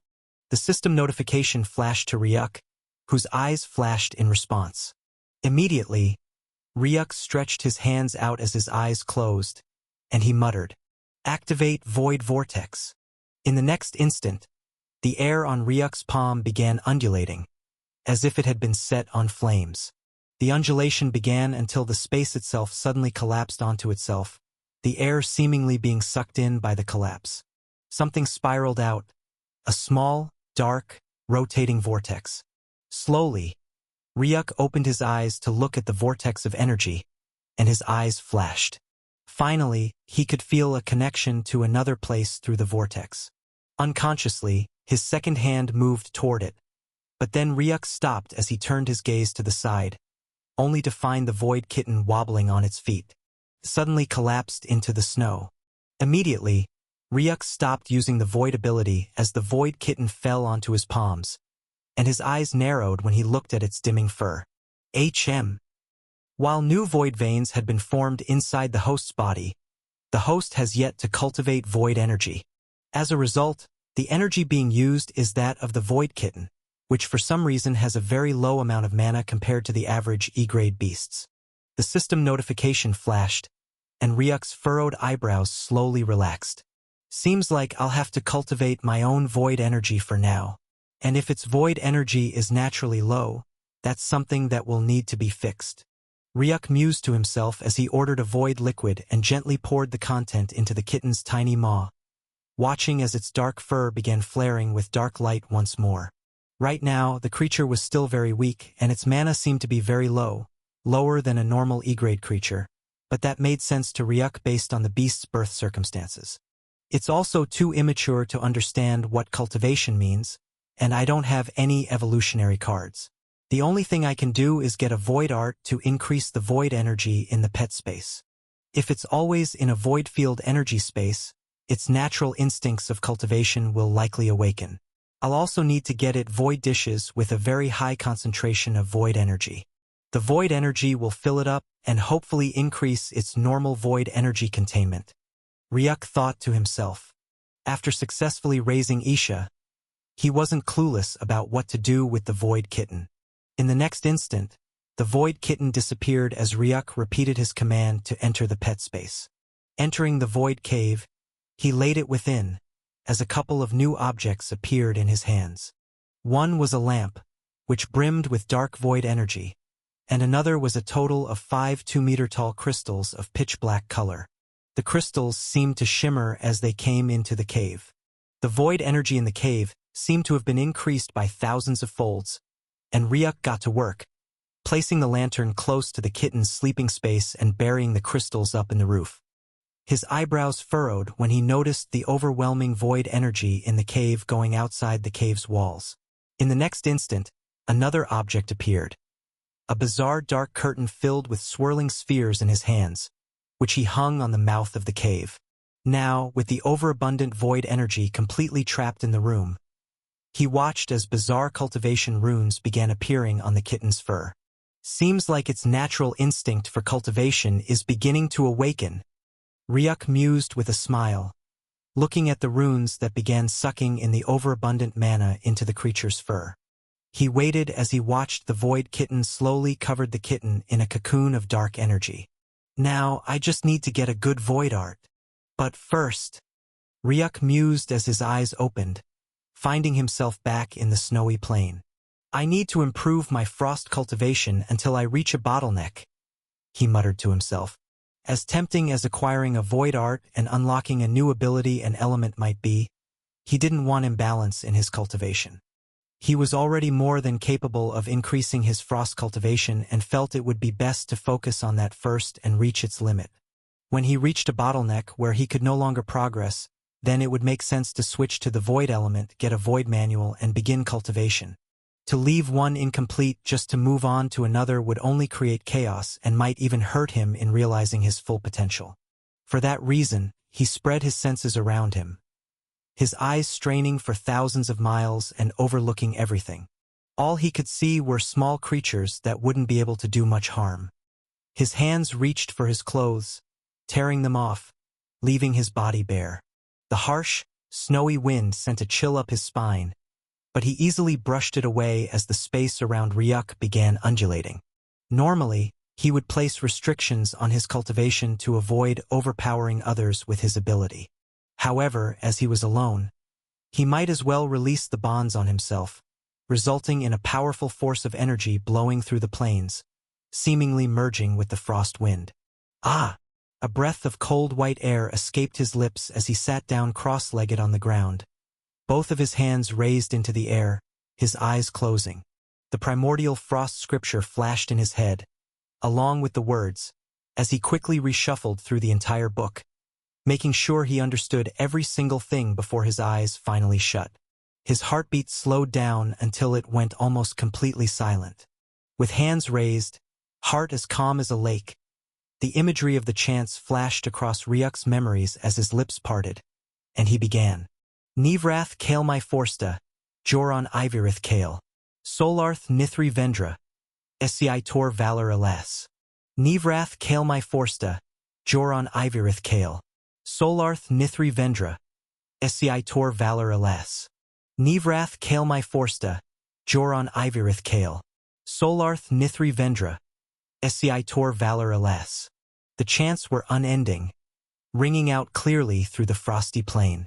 Soon enough, the harsh snowy wind began to change direction, slowly spinning in a cycle around Ryuk. As an hour passed, a tsunami of frost wind had enveloped Ryuk, one whose top reached into the clouds, howling with incredible energy that even a Dominion stage expert wouldn't dare to step into. But within the chilling wind, things were as calm as a lake. Ryuk remained in his sitting position, his face serene and seemingly lost in himself, even though his lips kept moving. The incredible air did nothing but send his hair gently flying across his face as cold white air began ushering out of his lips with every chant. There was no haste within him to cultivate faster or slower, nor did he care about time limits. He simply dove deeply into himself, the image of the primordial frost scripture constantly flashing by in his head as he continued the chant. The more he chanted, the denser the air grew, and the temperature around him began plummeting to a level that would have frozen a Dominion stage expert into an ice block, extinguishing their life. But then, something began materializing from beneath Ryuk's feet.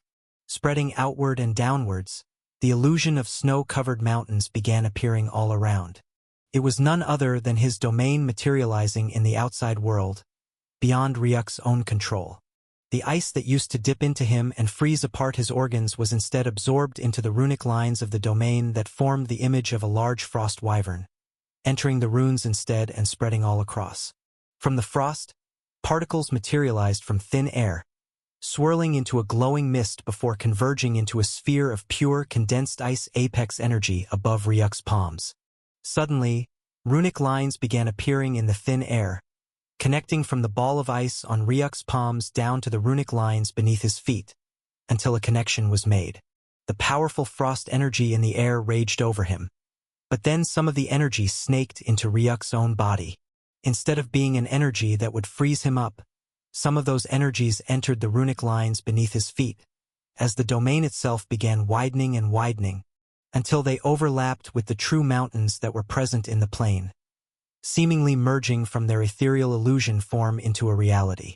Ryuk's experience through the ordeal was as calm as a lake, closed off from everything in the outside world. But in Ryuk's mind's eye, he could no longer see the primordial frost scripture wavering.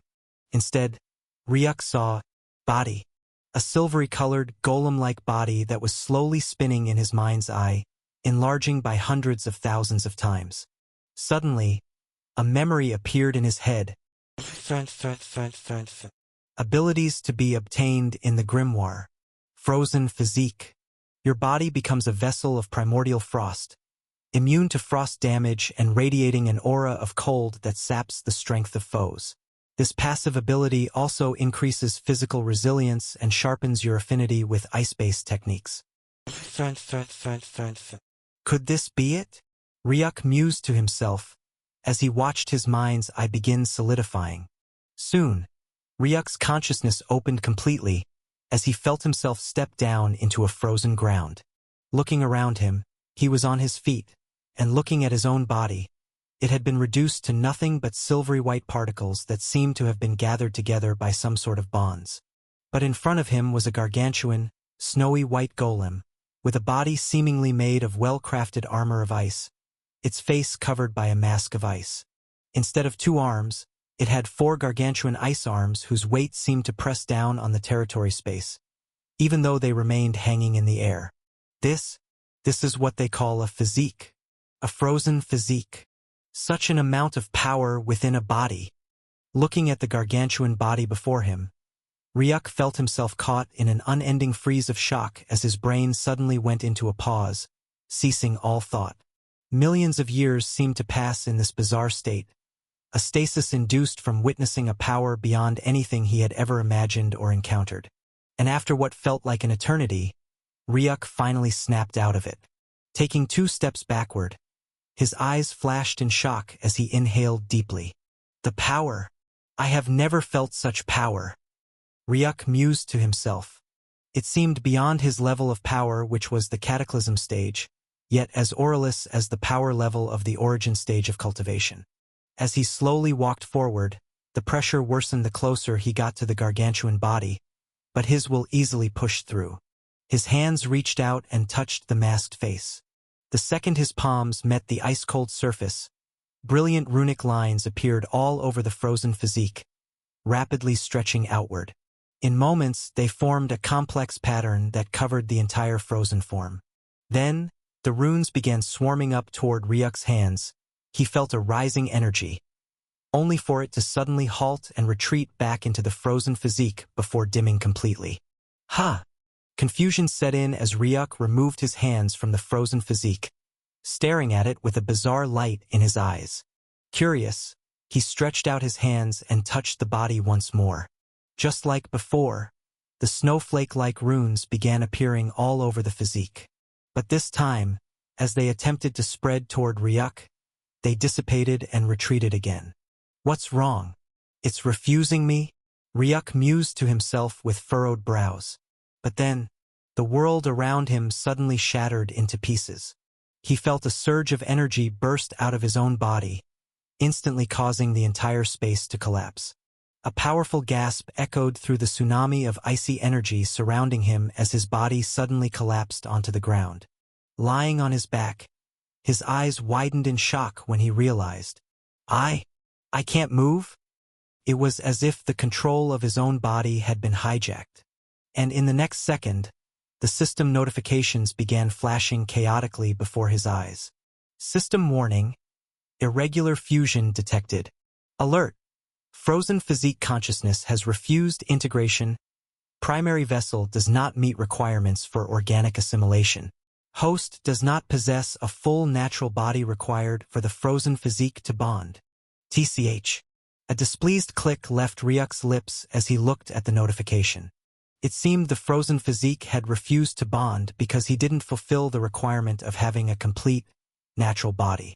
And that just couldn't help but leave a bit of a bitter taste in Ryuk's mouth. But then, the notification suddenly began flashing once more, drawing his focus. Alert! Anomaly detected. Alternative host structure identified. Warning! Unknown entities within host body are overriding rejection parameters. What? Emergency notification. Foreign constructs, nanite swarm, are assimilating the frozen physique at an exponential rate. Warning! Frozen physique core detecting forced shutdown. System override in progress. Alert! Frozen physique consciousness disruption. Nanite dominance increasing. Final warning, host body undergoing structural collapse. Critical adaptation imminent. A deafening crack reverberated through Ryuk's body. A sudden, piercing wail tore through his mind as the frozen physique's consciousness rebelled. It was a force of ancient power, a being of pure, unrelenting ice that sought to merge with him. But when it reached for his body, it found nothing but emptiness.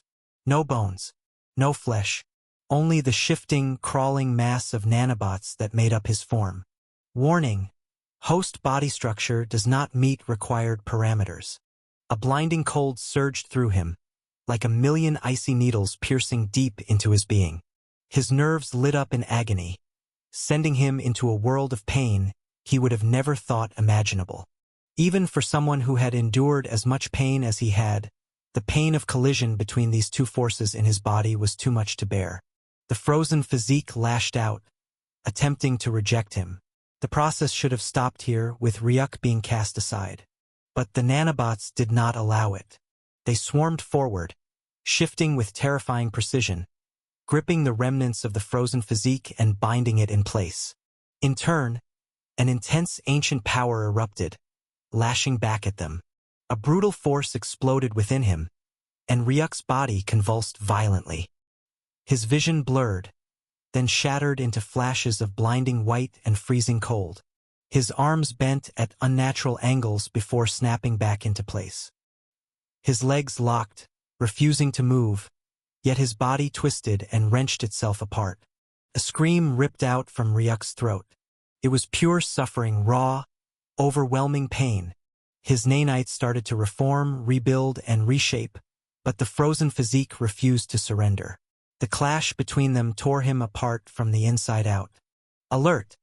Host is experiencing critical system overload. His skin split open, layer after layer, peeling away like ice cracking under unbearable pressure. His vision darkened. The pain deepened. The nanites twisted, their metallic sheen turning into an eerie frost blue, merging and adapting to the invisible force of the frozen physique. Then it shattered. His entire body collapsed inward, broken apart by the war between two forces. He felt everything slipping away. His senses, his thoughts, his awareness. Cold seeped into his very soul, pulling him into the abyss. And finally, Ryuk reached his breaking point as his consciousness vanished completely. The last thing he saw was the system notification flashing before his eyes. System notification. The frozen physique is no longer in control. Host's nanobots have successfully performed an override of an ancient power. True elemental evolution will now begin. And the last bit of light was lost as his eyes rolled to the back of his head. That was when the true transformation began. The tsunami of cold frost energy continued its revolution into the sky. But after Ryuk lost consciousness, it spiraled out of control, drawing even more power as its revolving speed increased by hundreds of times. The ground beneath it tore apart, quickly lining up with cracks as the snowy area began moving up and down like a tide. Inside the incredibly chaotic tsunami, the view was much different. A sharp crack rang out from deep within Ryuk, like a glacier splitting apart under an unbearable force.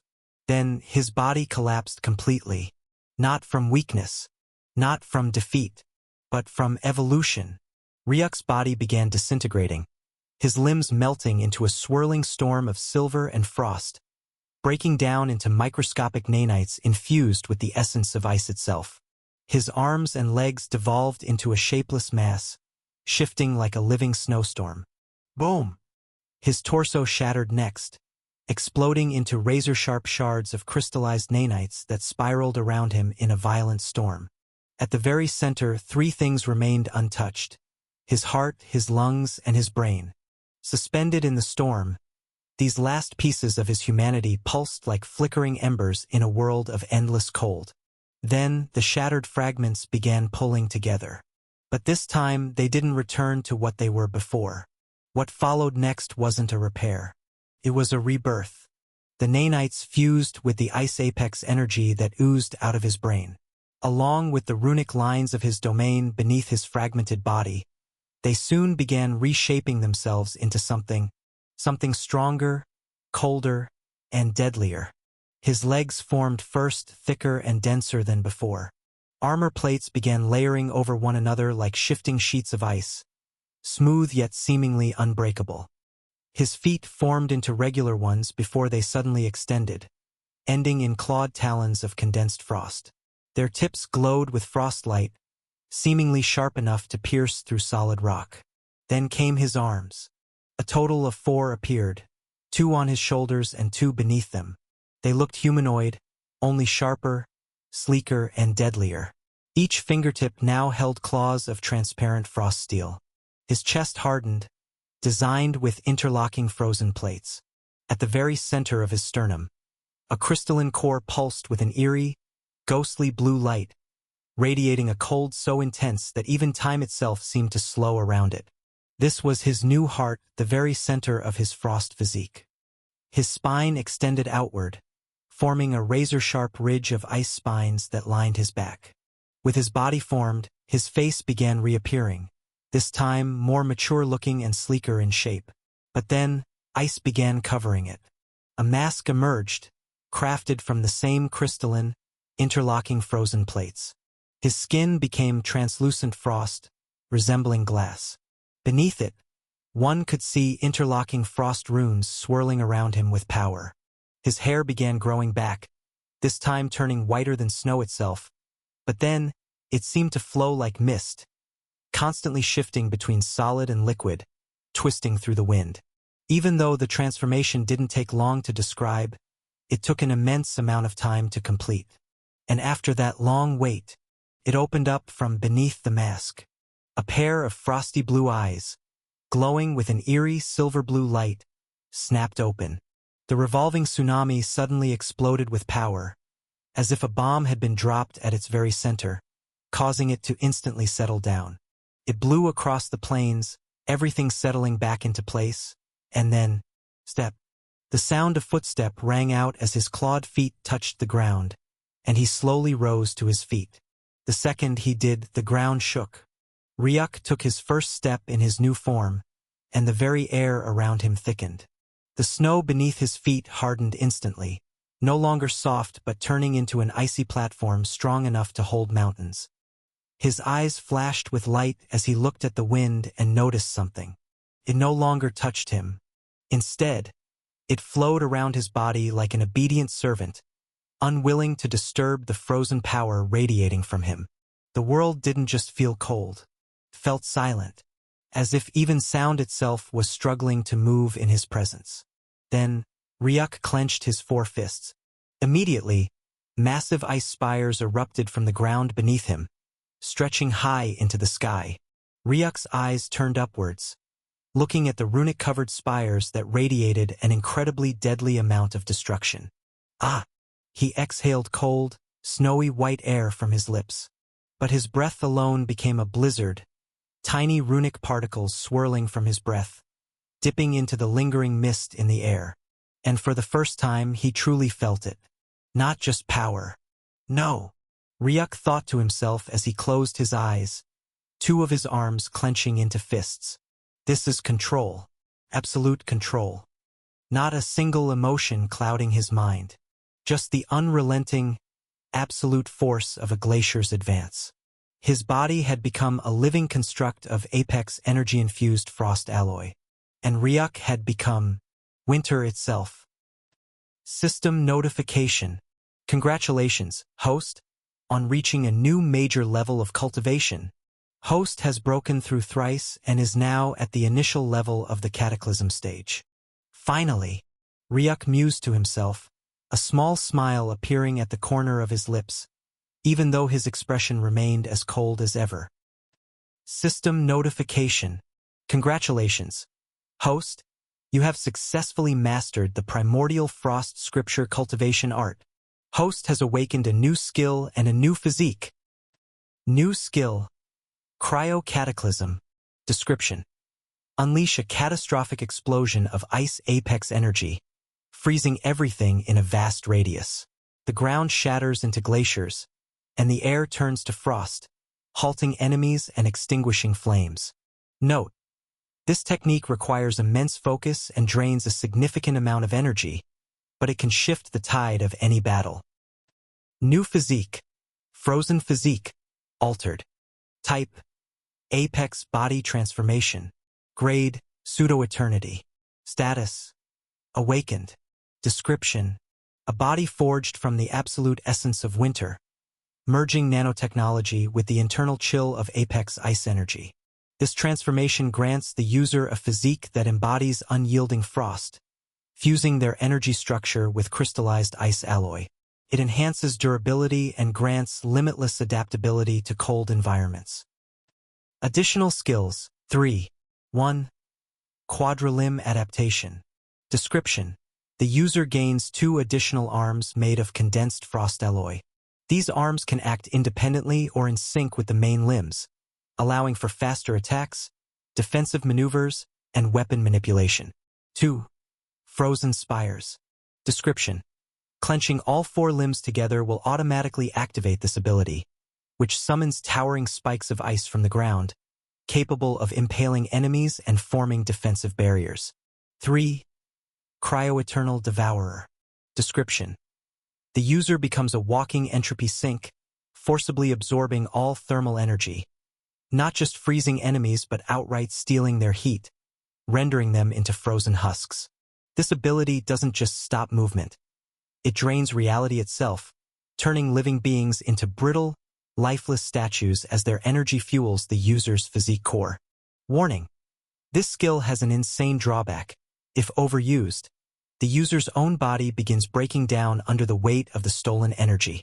Maintaining a thermal void to store energy warps the user's very existence into an unstable, undying state, leading to a fate worse than death: eternal stillness, trapped between life and oblivion. The system's grave warning rang out along with the notification as Ryuk's eyes gleamed.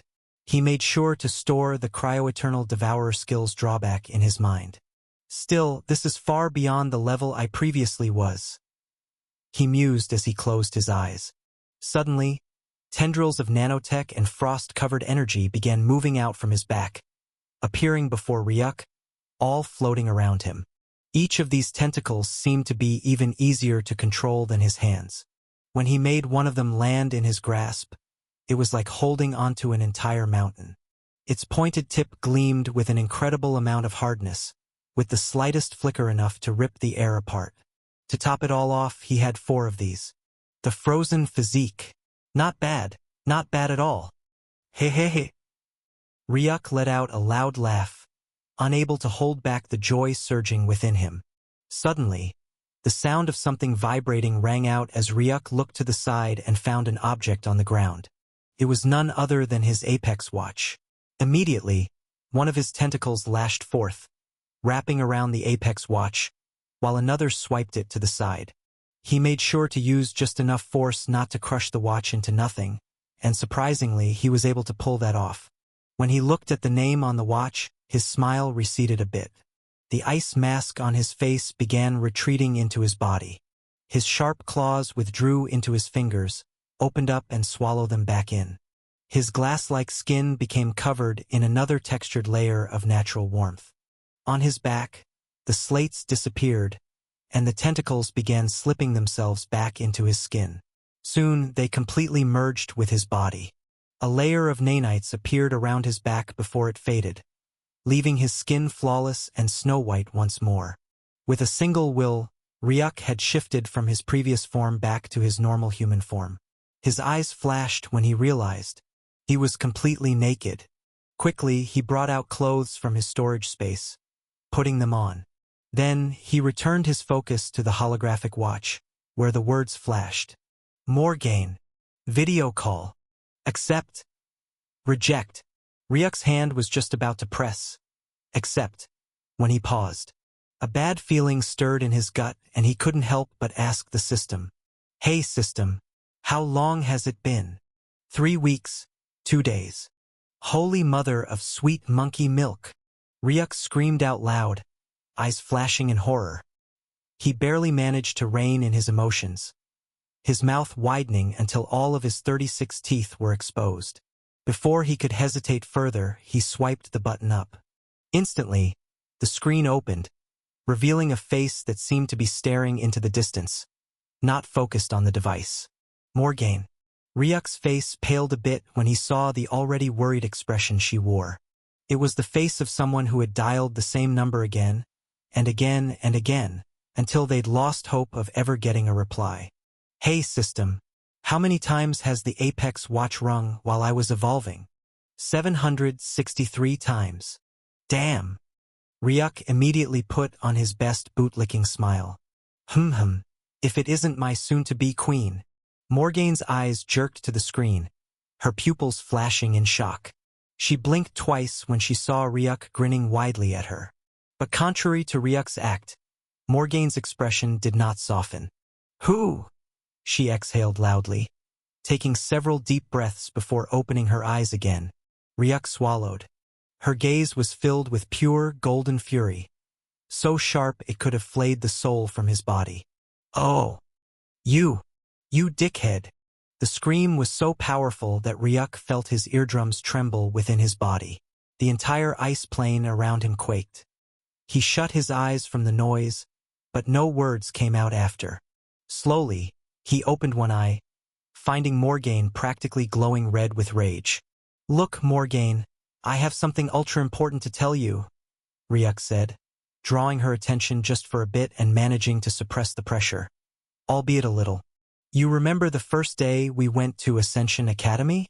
You remember the 3-day grace period we were given to familiarize ourselves with the academy?" Morgane nodded silently. "And you remember how I crashed through the window just 1 second before being late to class? You still remember the reason for my lateness, right?" Morgane furrowed her brows, her memories rewinding back to that time. Then, a loud snort burst out of her mouth. "No, Ryuk. No. You promised a week. A week was the deal. It's been 3 weeks, 2 days, and 17 hours. There's no way you've been in slumber for 3 weeks straight." She took a deep breath before narrowing her eyes. "Be honest with me, Ryuk. Are you purposefully trying to keep your distance from me? Or," she hesitated, "am I pushing you a bit too hard?" Because it's been feeling like that a lot, you know? I'm always the one calling. I'm always the one texting. And it's just starting to feel like I'm just bothering you." "No, Morgane. Listen, Is there something you hate about me, Ryuk? Something that makes you try to keep your distance and make every presence short but your absence very long?" "No, there isn't. I swear to." "Then why do I feel like you wouldn't mind me slipping out of your grasp? Like you wouldn't care if I left or stayed?" Morgane asked as Ryuk tried to say something, but under Morgane's glassy stare, all words just seemed to have been lost. And then, the call was disconnected as the screen was switched off, and all Ryuk could see was his own cold reflection. A face that seemed to have gotten colder than he remembered it. In the next instant, boom, the ground beneath Ryuk caved in massively as his body shot into the sky. And then, another powerful shockwave rippled outward as about 20 rings of air appeared in the sky. Ryuk shot into the distance with horrific speed, space ripping apart from pure power. In an instant, he had reached Mach 20. And in the next instant, Ryuk blinked. "Activate Nano-Abyssal Transformation." Immediately, veins of nanobots covered up his body, as his form began rapidly changing mid-flight, adapting to the air pressure that gnawed past his body. His power level shot through the roof. And then, for 2 seconds, Ryuk's body seemed to halt in the air before. A sound 10 times louder than the first echoed out as Ryuk shot through the world with a speed imperceivable to naked eyes. The rings behind him, which were at a total of 30, increased to a total of 75. Meaning he was traveling at a jaw-dropping Mach 75 speed as he burst through the world with power. He was so fast that nothing on the ground was able to see him. Yet the entire city witnessed a horrific blast of unseen air that raved through the entire world, sending some buildings tilting to the side. A powerful tsunami of air raged through the streets, eliciting yelps of shock from those below. But the tsunami was gone just as fast as it came, leaving the people in a state of shock, wondering if what had happened was real or just an illusion. "Isha?" Ryuk called in his mind, and the voice came in. "Yupai, Ryuk. What's up? Look, you won't believe what I found in. Get back to my side." In the next instant, a colossal rift appeared in the air, 10,000 meters before Ryuk. He blinked in the next instant as he appeared below it. From within, Isha's own huge body emerged. Her eyes widened in shock. But it hadn't even been a second before she witnessed Ryuk passing by her side, his voice ringing in her ears. "Activate King's Aura." Boom. A powerful burst of aura rang out as space began gravely destabilizing around them, forming into a black hole that slowly absorbed both Isha and Ryuk. Their power suddenly burst up twice its normal power. But in the next instant, the black hole was split into two as a humanoid figure burst out of it. Isha flapped her 4 wings at once, and in the next instant, a total of 100 circular rings appeared behind her as she shot forward with horrific speed into the distance. Behind her, sitting, was Ryuk, whose hands were pressed onto her back, runic lines emanating from his palms and entering into her. From their initial speed of Mach 73, Ryuk's speed, after passing his power to Isha and activating King's aura, had gone straight into Mach 100, and it continued increasing. In less than 50 seconds, boom, Ryuk's eyes sighted the deep blue sea, surrounding a mountain. Isha faded from underneath him as he fell downward with speed towards a singular building. Deactivate all activated skills, he ordered in his mind, and then, boom.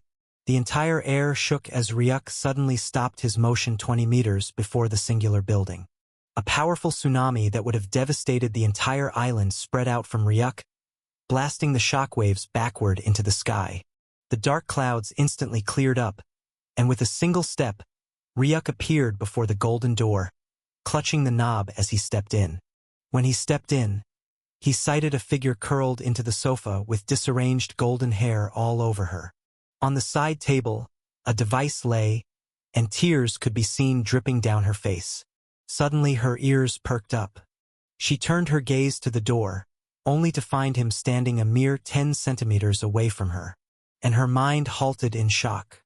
She had just finished checking her device, which had an automatic number tracker and traced Ryuk's position to the far end of Grade B, in the frost plains of the Nagas. Yet he was now standing before her mere inches away. From his lips and nose, snowy white air puffed out, a few droplets of sweat dripping down the side of his forehead, a sign of deep exhaustion. Yet on his face was a smile, one filled with a bit of happiness, but more so sadness and melancholy. "I do mind you slipping out of my grasp, Morgaine," Ryuk said with a serious expression on his face, his voice low yet firm. "And I do understand you have truly been the only one giving much focus and attention to the relationship. You're always the one calling, always the one texting. And I do nothing but reply back with a single text or respond with a single call," Ryuk said, as tears unconsciously flowed faster from her eyes. "But I just want you to know that I do care, Morgaine. I really do. Right here," Ryuk said, his hand touching, feeling his beating heart, which was pounding louder than he had ever felt before. And surprise covered his face when he found himself pushed to the ground as Morgaine wrapped her hands around him, her tears dripping down his shoulders. Truly, he had told her he would call after a week. He had even promised. But not only had a week passed, a total of 3 weeks had gone by, and he never called. Neither did he pick up her calls. As much as he wanted to argue that it was because he was in slumber, and that if he had been awake, he would have definitely called, Morgaine, or anyone for that matter, would never believe such an excuse. A person remaining in cultivation for 3 weeks straight without consciousness was unheard of. But that wasn't the case for Ryuk. He was made of nanobots, and once his body began its evolution, his consciousness was completely snuffed out. He could remain in that state for weeks, or even months. After all, his last evolution had kept him in slumber for 6 months straight. But Morgaine didn't understand this, and that made it feel as if she was the only one who cared about their relationship. When Morgaine had asked him if he wasn't afraid of losing her, a pang of pain tore through Ryuk's heart. One could call it fear or something else, but the only thing that had shaken him more than that moment was the figure from his last nightmare. It was almost as if he had come dangerously close to losing something important, and that was why he had pushed himself to the limit, speeding up his return to her. And now, with Morgaine in his arms once more, that pang of fear seemed to settle and soon faded away. After a long, deep embrace, Morgaine rose from his chest. Her eyes locked onto his before she leaned forward and kissed him. Silence followed for a while. Then, as the kiss ended, Morgaine exhaled. A puff of snow-white air escaped her lips. "You've gotten colder," she said with a smile. But then her eyes narrowed. She furrowed her brows as her gaze fixed on Ryuk's forehead. And in the next instant, her eyes widened in absolute shock. Her smile faded, replaced by sheer horror. You? How? Morgan stammered, her voice trembling. Ryuk frowned, reaching up to touch his forehead. But he felt nothing unusual. What? You've reached the cataclysm stage. Morgan blurted out in disbelief. The last time she saw Ryuk, he was only at the initial stage of the Plane of Dominion. And now, 3 weeks later, he had already broken through the entire cultivation base, reaching the cataclysm stage. 3 weeks. To advance through an entire cultivation base in just 3 weeks. That was impossible. It had never been done before, and it should never have been possible. Cultivation takes years, and once someone reaches the cataclysm stage, their progression slows to a crawl. At that stage, every cultivator begins nearing their peak potential, making breakthroughs much harder. Most people at the cataclysm stage had spent at least 50 years trying to advance further. And even then, Morgan had never heard of anyone reaching the peak of the cataclysm stage, except her monster of a mother, whose power was beyond anything she could comprehend. You really were in slumber for 3 weeks, Morgan muttered. This time she confirmed it for herself. It was the only logical explanation. For 3 weeks straight, Ryuk had remained in cultivation, completely unconscious. But even then, it shouldn't have been possible. Cultivation was one thing, but excessive cultivation risked overloading one's internal energy, destroying both body and soul. Ryuk tilted his head slightly and scanned Morgan's aura. A smirk played at his lips. You've also reached the peak of the Dominion stage, he noted. One more step, and you'll enter the cataclysm stage. Her energy had increased substantially since the last time he saw her. She had moved from the core stage to the peak stage. TCH. Morgan clicked her tongue in dissatisfaction. I was planning to brag about that, and now you've already reached the cataclysm stage? You ruined it, she grumbled, pouting. Ryuk rolled his eyes but smiled at her antics. Then his expression softened. Hey, Morgan. It's fine now, Ryuk. She cut him off before he could say more. I thought you were ignoring my calls on purpose, but now I see the truth for myself. You've really been training hard. Morgan exhaled in relief. I don't blame you anymore. The sound of ringing filled the room. Both of them turned toward Ryuk's wrist, where the call was coming from. On his communicator, the caller ID flashed. Mad White. Voice call. Accept. Reject. Ryuk brows furrowed. 1 second, he said, rising to his feet to step outside. But before he could move, he felt a firm grip on his wrist. He turned, only to see Morgan holding him back. She yanked him down, making him sit back beside her. Pick it up here. I want to hear it too, she said. Her eyes left no room for negotiation. Ryuk could only shrug helplessly as he swiped to accept the call. Mad White's voice rang out, taunting, but amused. Seems like you're finally out of your cave, kiddo. Ryuk smiled wryly. I just did. It's been 3 weeks, Ryuk. You said you'd be out in 2. Don't tell me you slumbered off like a beast. Mad White chuckled. Ryuk nodded.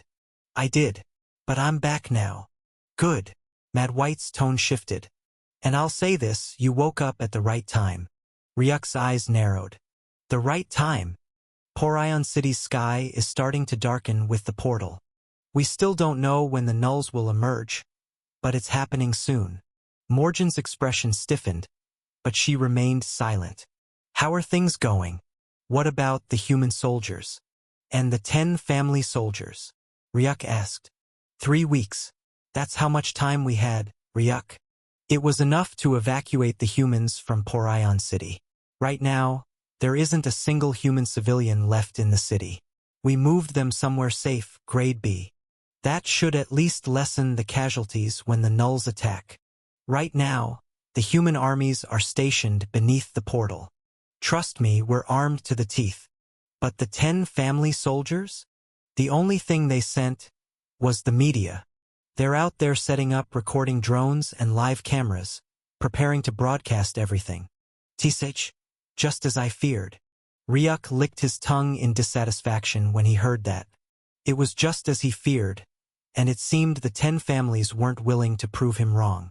Their armies had yet to arrive, and what they had called instead was the media. They really did plan on just taking the back seat and recording humanity fight alone against the Nulls. Don't be quick to lose hope, Ryuk. They still have time to show up. We can't rely anymore on that, Mad White. If we do, the chances are we lose the human army due to damages. And trust me, this won't be the last attack of the Nulls. Their third one will come, and finally their fourth, their fifth, and their sixth. If we lose even half of the human armies, we're only delaying humanity's inevitable extinction in the coming wars. We go all out now. I've realized that too, Ryuk. Right now, below the portal is all humanity's got. We've even awakened some oldies just for this war. It will be hard trying to defeat the Nulls alone, but also trying to limit the damages to the armies. I'm afraid it is only even more difficult. But like I said, there's still time. What about you, though, Ryuk? You're finally out of seclusion. How did your cultivation go? And do you finally have your power in control now? Mad White asked as Ryuk nodded. True, I'm out of seclusion, and nothing bad happened. I'm not fully done with everything, but I'll show up there, soon. Believe me, 10 families or not, we won't lose this war, Mad White. I believe you, kid. Well then, I'll be expecting your girly face amongst the army soon. Goodbye now, Mad White said as the call hung up. Ryuk dropped down his Apex watch, his eyes deep in thought.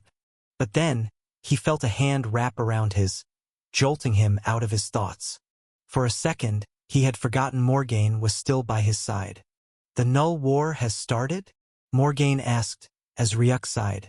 Yes, it has. I didn't know that. I guess that'll be revealed by the media soon, since they're already preparing everything. You see, Morgaine, the Null Vortex will open up right in the sky of Porion City. And Porion City holds 60% of humanity's entire population. If the Nulls were to take over, what do you think would happen to humanity? Driven half to extinction, Morgaine mumbled as Ryuk nodded. Thankfully, Mad White's evacuated them.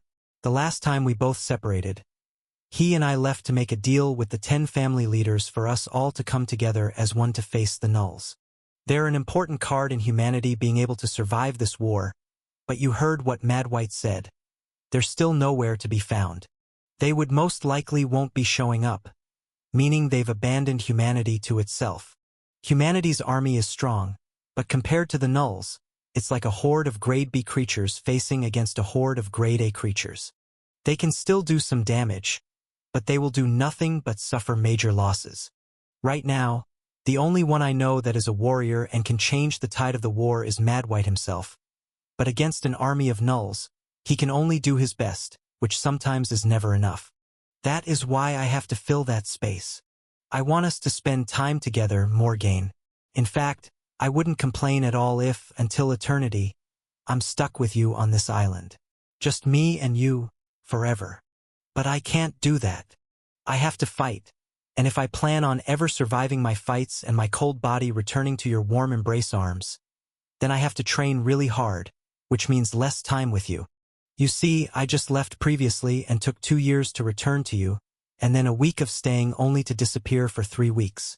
And now, I've barely been here with you for an hour, and I have to leave again, until the Null War ends. I'm saying this because I really need you to understand, Morgaine. I do care, but times are hard now, and I don't want to have to choose between you and humanity. Both are in my heart, and I'd rather have them both than lose one for the other. You can force me to stay by your side. Believe me, I won't try to run away. But when Mad White's call comes in, and he tells me humanity's army has been wiped out, you won't be seeing me, Morgaine. All you'll see is a kid who left his race in ruins for love, and realized it. And if I fight for humanity and we end up leaving each other, then what will humanity's victory mean if I lost the soul most dearest to me now? I would have fought and kept fighting but never truly felt a sense of victory, because I would have already lost the true battle before it even started. Ryuk explained lengthily as Morgaine's eyes flashed. Now she understood. It had always never made sense to her. Ryuk had Isha by his side, and Isha was at the Cataclysm stage A grade. To her, Ryuk didn't really seem to have much on his plate. He was a free human boy, and he had come from grade E, which wasn't exactly a people's place to be. That was why, when he had explained he would be going on seclusion, it hadn't made much sense. Why should he even do that?